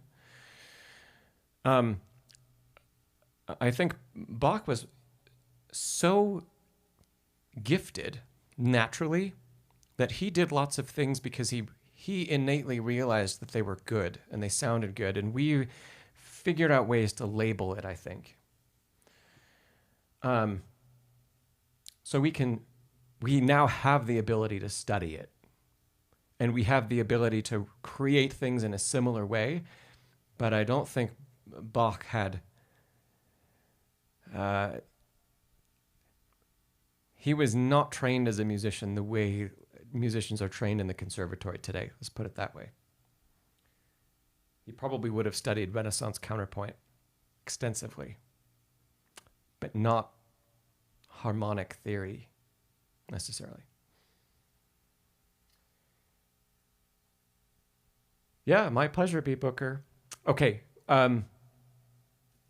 we need to jump over to Softie's other video, and then we'll have a little bit of time for a few more questions. So let me get that scale pulled up, because I know I've got a couple of things to share with you.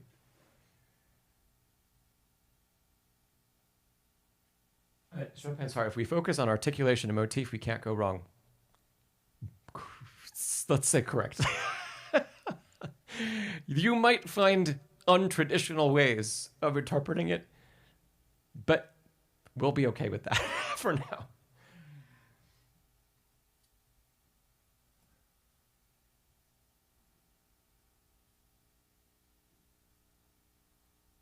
Awesome. Thanks for being here, Lori. Okay, we're going to jump back and watch a quick video, some scales, and I'm going to give Softie a few little pointers about those, and then we're going to move on. Okay? Here we go.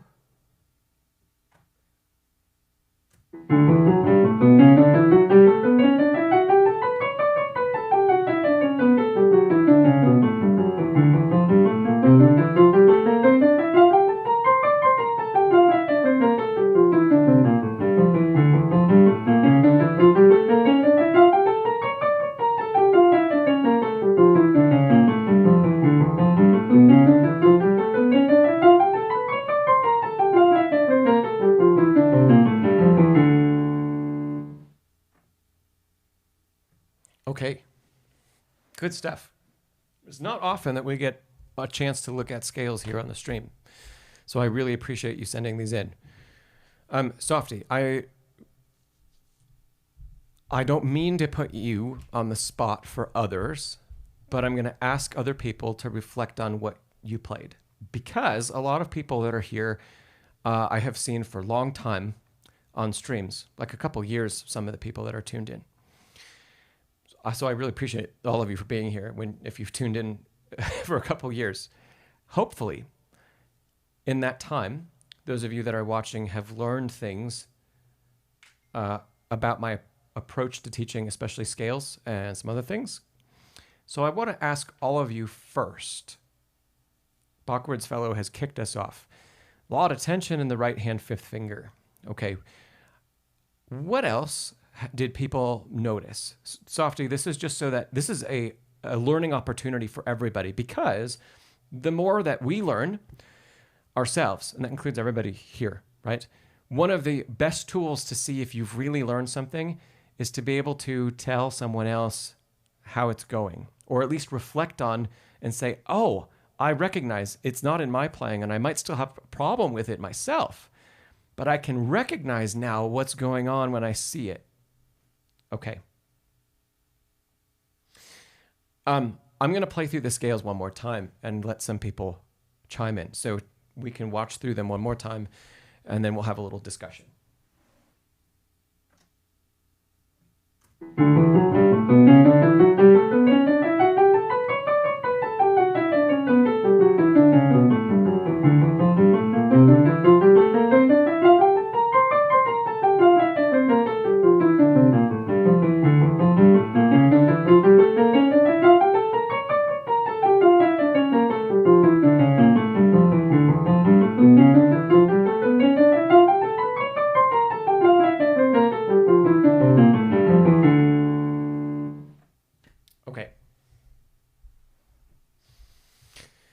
Chopin's fingering on black notes from Chopin's Hearts. I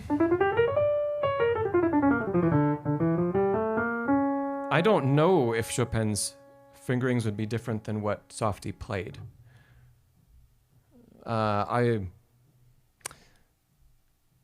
She's using the traditional fingerings for the scale, so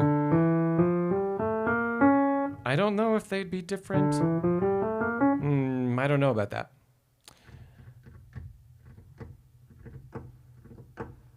Oh, Isabel, that's a great question. Should they be played with a metronome? There are pros and cons to that. For today, let's say no, especially in the case of what Softie is doing. The sense of pulse across isn't altering, it's consistent. So that's good.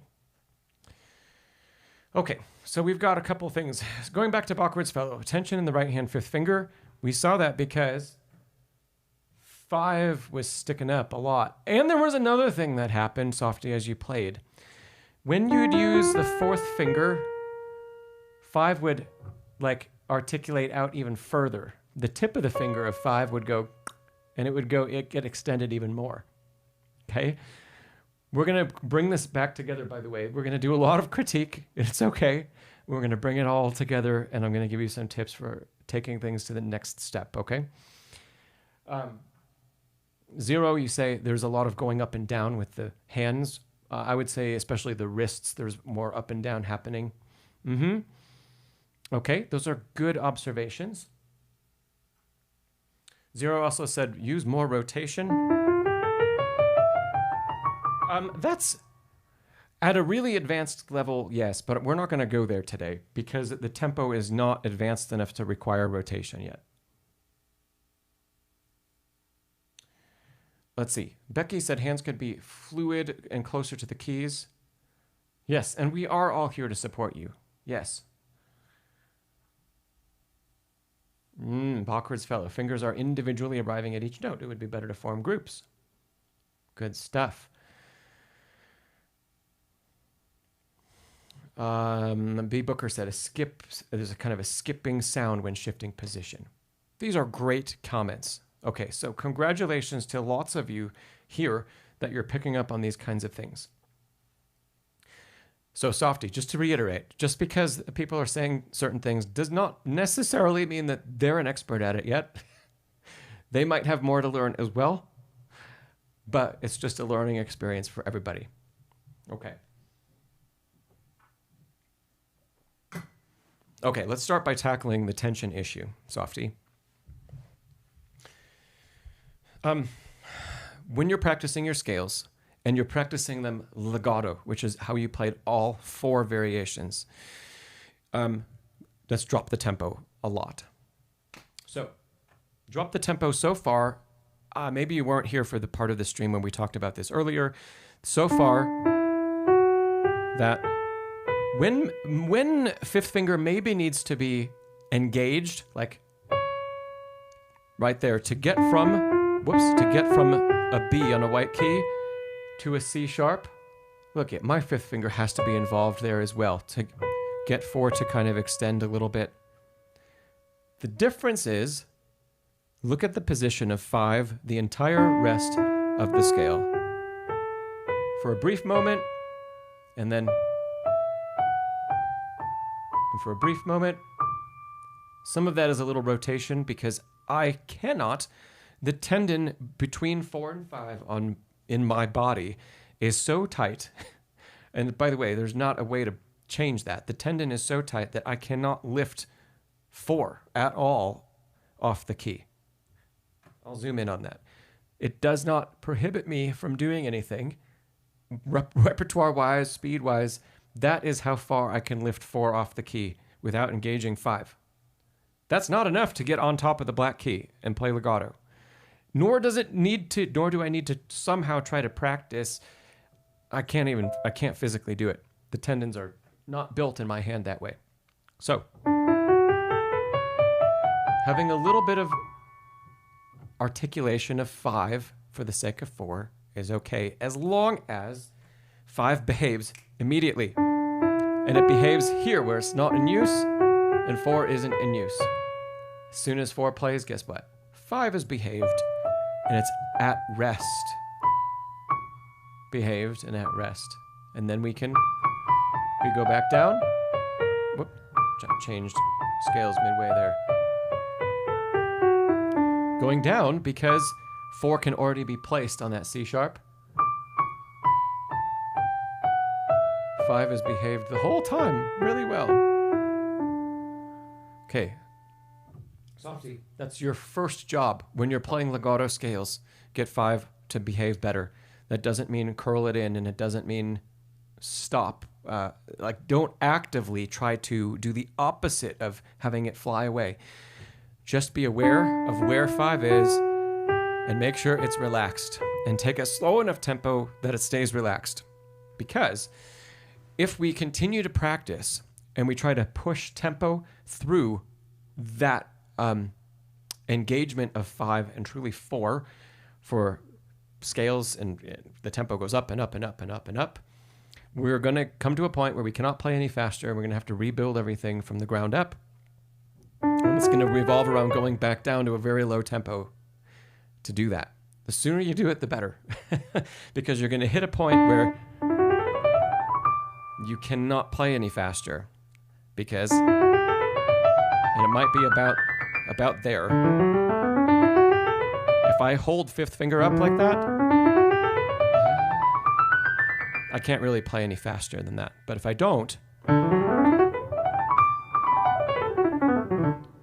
not the crispest, but the tempo is extremely high. And if I practiced that, it would be fine in a couple minutes.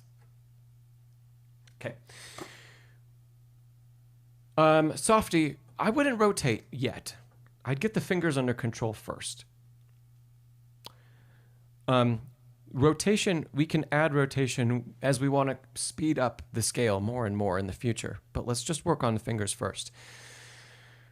There's another thing that's happening, Softie, that there's a lot of sometimes lift. Like that. And you see how high, for example, 4, 3, 2, 1. I'm seeing a lot of lift happen sometimes. We also want to work to reduce that lift, especially while we're playing legato and holding. Because what's happening when we lift, we're actually using opposite movement, right? One finger is holding and needs to be putting pressure on the key to a certain degree to keep the key down, while something else pulls from further up the arm in the opposite direction. That's going to slow us down also, because we're trying to ask the body to do 2 opposite things at the same time. So, less lift.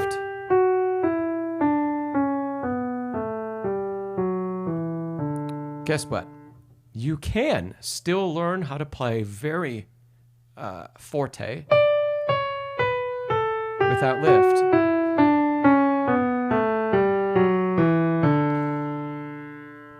So, that dynamic is in the future for you, and you don't have to articulate with high fingers in order to achieve that. It just takes time and patience in practicing with fingers closer to the keys. So, while you're working on no lift, reduce your dynamic.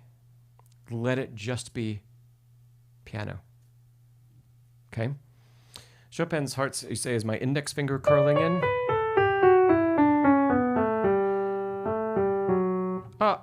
I might do a little bit of that because there, when I shift to thumb as a part of crossing over to 3, I do a little bit of that, but Let's say, don't imitate that. I think that's a way that I don't have a problem playing scales with that movement where 2 kind of pulls back a little bit and makes some room for 3, especially at high speeds. But it's not a part of technique that is necessary. It's just my own personal way. Okay? Just like if you watch a lot of pianists play scales or play a scalar passage, they're going to be approached in similar but very different ways if you watch videos of them. So that isn't something that's like universal, let's say. Okay. Last up, Softie. In order to still practice great finger engagement, practice playing your scales, 2 more ways. Practice playing them detached at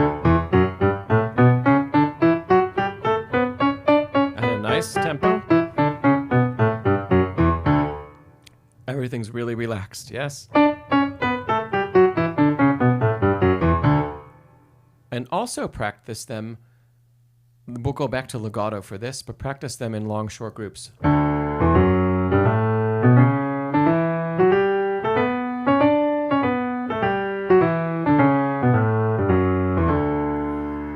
And we'll use long, short groups. They give you an opportunity every 2 notes at a very high tempo to check in and say, are the rest of my fingers relaxed? Yes, move on. Move on. Move on.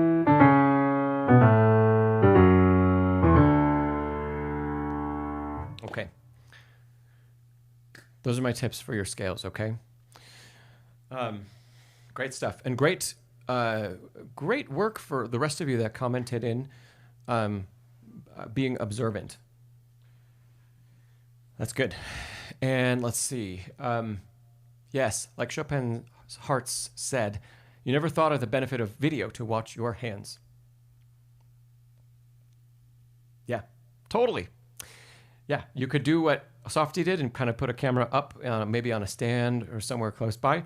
If you have an acoustic instrument and you've got this shoulder right here of the piano, you can stand your cell phone up right there and you can watch down the whole keyboard. And you can even see it live if you want to. Sometimes I'll put it there and I'll have the screen face me. And then I can look over and it's like having a mirror right there. And I can see, oh, what's my hand doing in that passage? I can see it from the side. So that can also, even live, it can be nice. Or just record and then watch it back and reflect. Chopin's Hearts, you said, do people practice scales oppositely? Do you mean like in contrary motion or a different way of, a different meaning of opposite? By the way, let's have another round of applause for Softie. 1, thanks for sharing your Bach with us, and thanks for being brave and sharing your scales. We appreciate it. A lot of people learned a lot, and I hope you did too, okay? So thank you for doing that, and kudos. You've done great work. Keep it up, okay?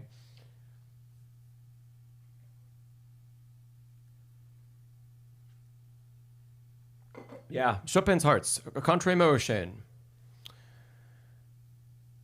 Hey, awesome, Softie. Contrary motion, yeah, contrary motion scales. I think they're really valuable, especially earlier, like more at the beginner levels. I'm into intermediate playing. So yes, generally I use contrary motion when I teach to get the hands to start working together when we're playing scales in parallel, right? So if you do take C major, the hands become a mirror image of each other, which gets them working together, actually playing simultaneously. When doing the scale in parallel, there's just way too many gymnastics for the coordination for it to happen. That's generally where I use contrary motion for that purpose, and then typically I stop. Unless if I have a student that's taking an exam and is required for the exam, we'll work on it. But that's usually not an exam requirement further into into grading levels as well. Okay. Zero. Can you restate your question about the etude? You have, you've stuck around. So I'll try to answer quickly, and we'll see if I can answer a couple others, because I know there were other questions other than zeros about the etude. So how about this? Because there have been a lot of comments in the chat. If you are still here and you had another question that we didn't get to, if you could type it in again real quick, I will do my best to answer as many as I can in the next 5 to 10 minutes. Chopin's Hearts. A major, yeah, is more difficult mentally, but the fingering is still a mirror image. So in that way, it's still easier for the brain. Figuring out the notes is more of a challenge, but the movement that we make is similar. Okay. And yeah, zero.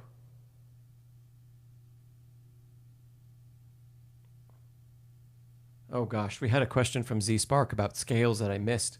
I should really answer that. Okay, and then zero, you're asking about the inner melody in the right hand.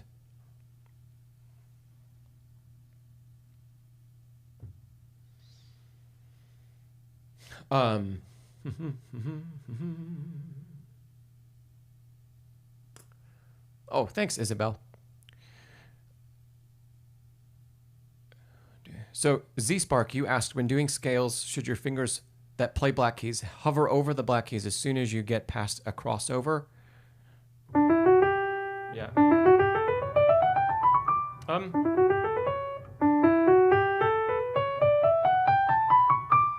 going to say that depends on the scale, and it depends on how far away the black key is.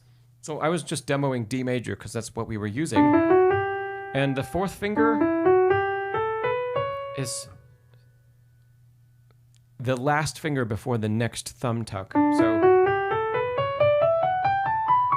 if we do get the hand in place for it ahead of time or as early as possible, like at the thumb tuck, we end up playing thumb, second finger, and third finger way into the keyboard. So I'm going to say no to that. However, if we're playing something like maybe A major, yeah, that's great.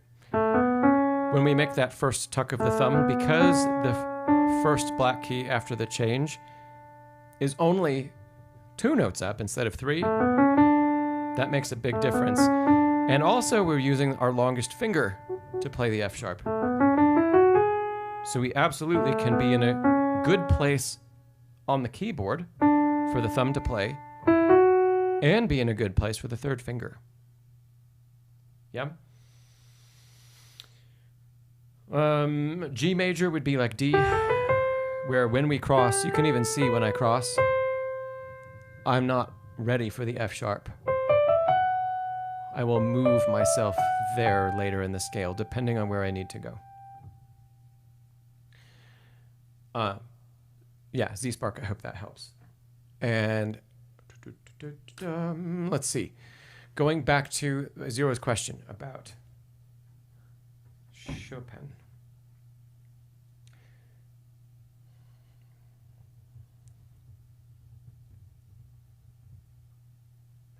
Okay.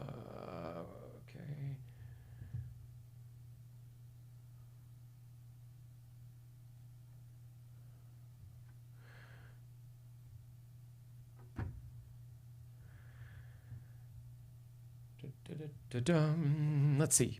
You said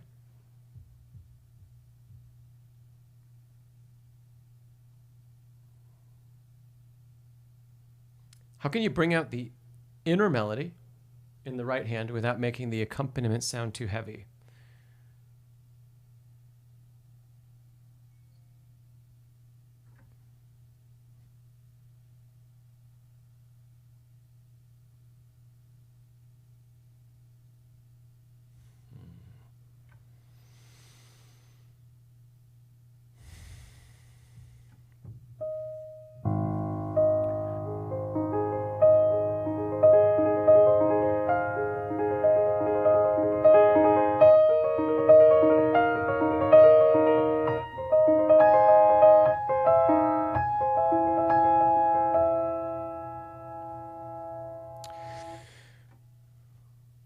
Okay, I think something that's going to really help you be able to do that is a special awareness about the heaviness of the thumb in particular.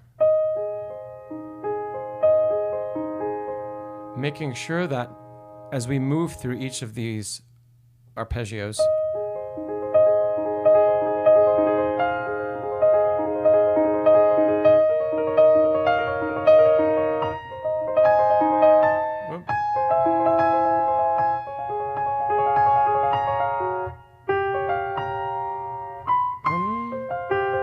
unless it's the note that you want to bring out. Okay, let me revise that. The notes that you don't want to bring out, let's have special awareness that they are as light as possible, as light as you can possibly play them. So sometimes that might mean especially the thumb, because the thumb is when we have a big leap here, right? We don't need to bring the thumb out anymore, even if you want to show that, even if you wanted to. The thumb's been on E flat for 3.5 bars, right? That note is going to be present. It's going to be there. You don't have to bring it out.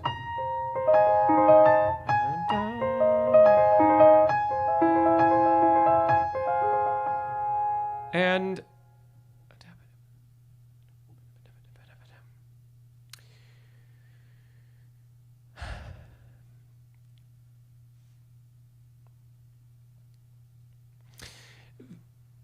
the nuance that you're looking for and the melody that you're looking to bring out, a little is going to go a long way.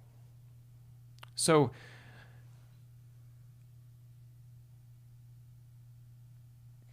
my biggest suggestion to you is, one, do you truly have all of the secondary pitches? Not the uppermost melodic line, but do you truly have all of the secondary pitches very efficient and very light?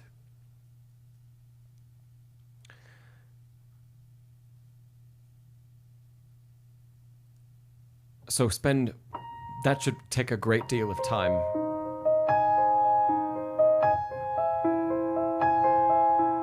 Can you play through them, and can you get through them at tempo without bringing any of them out? So, okay, Zero, you said no to that question. That's the first thing to work on, is everything else that's a part of each of these wrist gestures, right?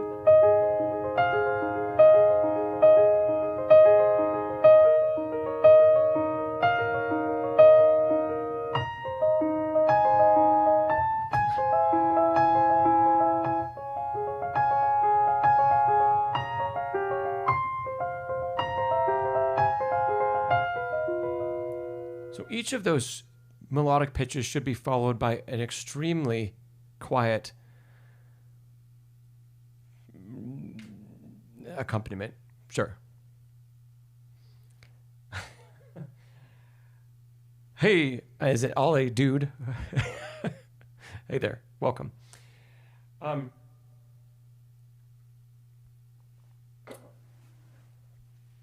so then to take this to the next step, when you've truly accomplished getting those quiet, which means Zero, your tempos should be probably lower, maybe lower than you're playing it right now, so that we have complete control,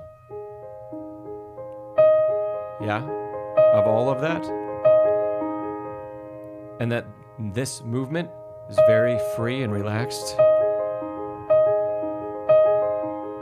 And the rest of these pitches,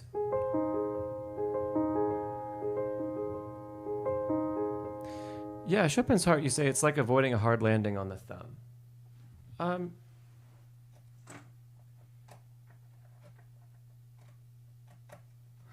Let's see. Hey, IB. Let's see if my overhead camera still works. There it is. Okay. Zero, are you letting your thumb release in this sideways, lateral, and lower position? So the thumb almost slides. It approaches laterally, and then it slides off laterally as well. So that we're not doing rotation like that. That's using this kind of rotation, and we're going to get a really heavy thumb that way. Instead, this should be lateral wrist movement first and foremost. So the thumb just, we align for the thumb and then we immediately release.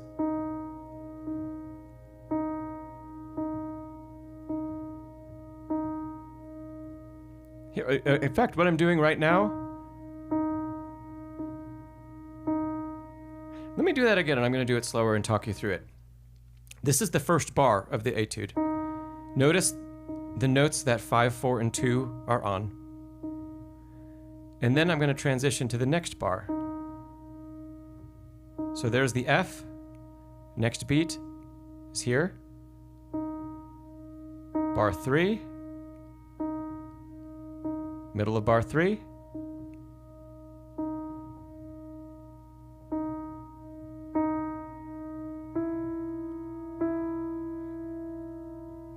Yeah? So in each of these cases, Zero, you said you're using circle moves and using under. Okay, those are good. This is all basically lateral.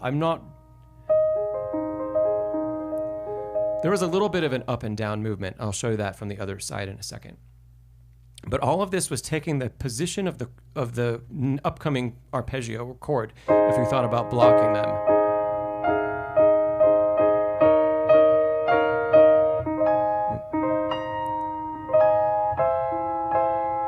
Yeah?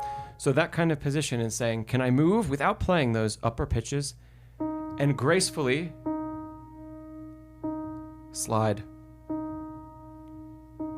off the thumb and get in position for the next. Hey, Ollie, dude.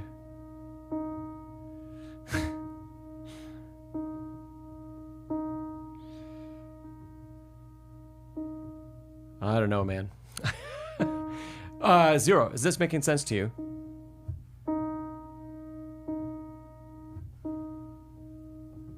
This would be a great practice technique because it'll keep your thumb really light. Yeah? Okay, let's talk real quick about the vertical movement. There was a little bit of standing on the upper notes.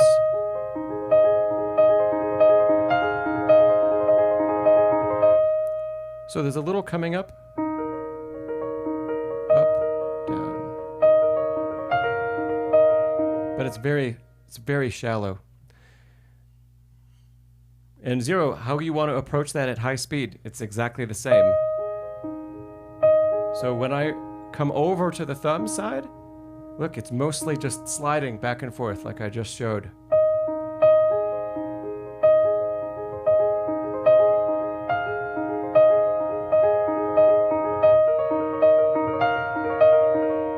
So all of those, it's just that movement. Yeah? Okay.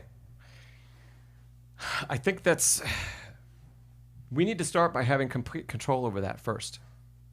And then we can come back and say, when I have that, I can voice up the thumb if I want to, or I can voice up another note in the middle. It's not a dead person, Zero. The thumb isn't like a dead person. It's just, in fact, it has so much structure that the gentlest depression still causes the note to be struck. It's not, if it was like floppy, you'd do this and nothing would happen. Yeah? So there is a lot of structure.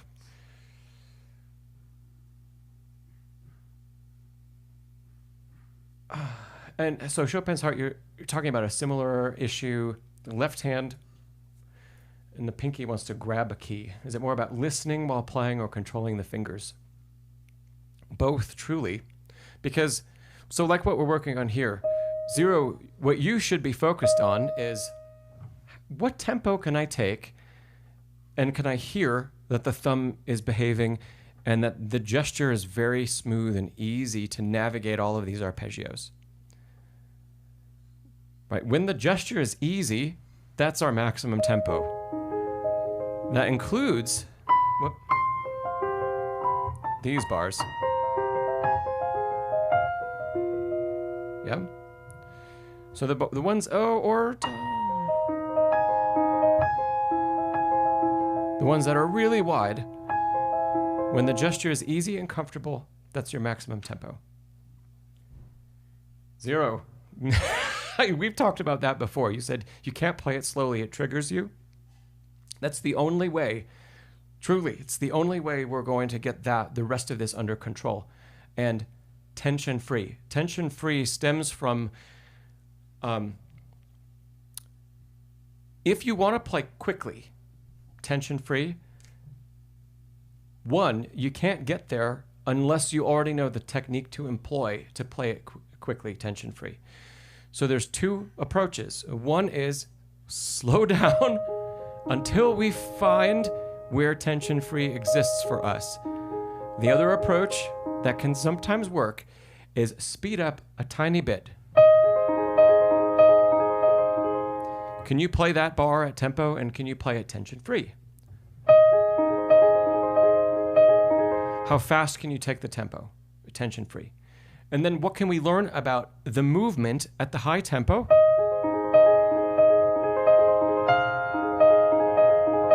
What can we learn about that movement that can allow us to translate it down in tempo, where we use the same movement that we would never need to use? Notice how I just made everything static. This practice will never lead you to the fast tempo because it's not the same gesture. This is. Yeah? Okay. 0. Try to get comfortable slowing the tempo down. If we're truly paying attention to everything that we need, there's going to be a tremendous amount to think about at the slow tempo. The slow tempo shouldn't be boring, and it shouldn't feel like we need to get faster. It should be, oh my gosh, there is so much happening that I can't pay attention to when I go faster. It should be like mind-blowingly, just so many things pop in. You're like, oh, my arm is doing this, and my hand is doing this, and I'm stretching in this way, and the note sounds this way, and my alignment is this way, and my posture is this way when I'm on the bench, and I'm leaning this way, and how is my elbow moving? All of those things we can start to be aware of when we slow down. And that's so much stuff. There are so many things that you can pay attention to that slow practice doesn't have to be boring.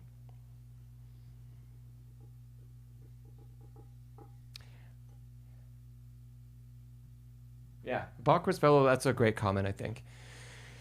It's an opportunity. In fact, look at it like an opportunity. And 0, yes, a consistent legato feel without overusing the pedal. Well, what's overusing the pedal? I mean, even Chopin's markings. There's a lot of pedal. There should be a lot of pedal.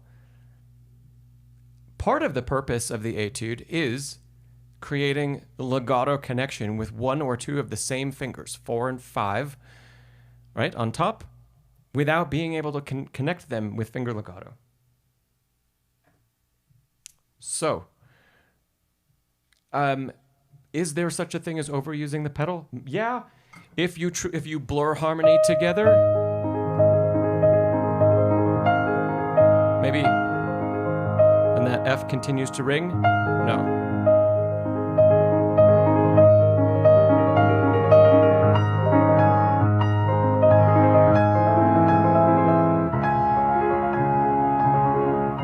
Thanks all for putting up in my sight reading of it. At Chopin's Hearts, I wouldn't flutter pedal. Not really. Because if you do any, it just needs to be where the harmony's changed.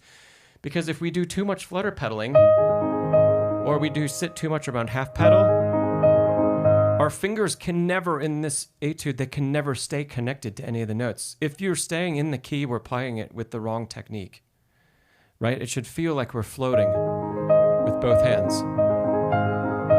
And if we let go of pedal, we're going to lose everything immediately. Even flutter pedaling, we're going to start to lose the middle of resonances, or maybe the upper note. I don't think flutter pedal is really the right way to go either. Maybe here and there, occasionally around a harmony change. But I would try to, well, let's make it easy. 0, follow Chopin's pedal marks. That's going to be the simplest way forward. And if you're doing that, then you're not overusing the pedal.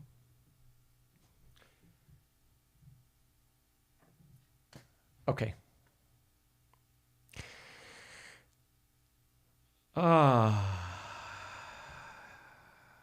Yeah, okay. It's been a good session. Thanks everybody for being here. Great. 0, if you want to send in sometime with, we've heard your playing before. So if you want to send in sometime and work on this a bit more, just send over a video and we can always go into even more depth and we can see exactly the movement that you're making, okay? And in the meantime, our next stream is in 2 weeks. So it will be March 25th.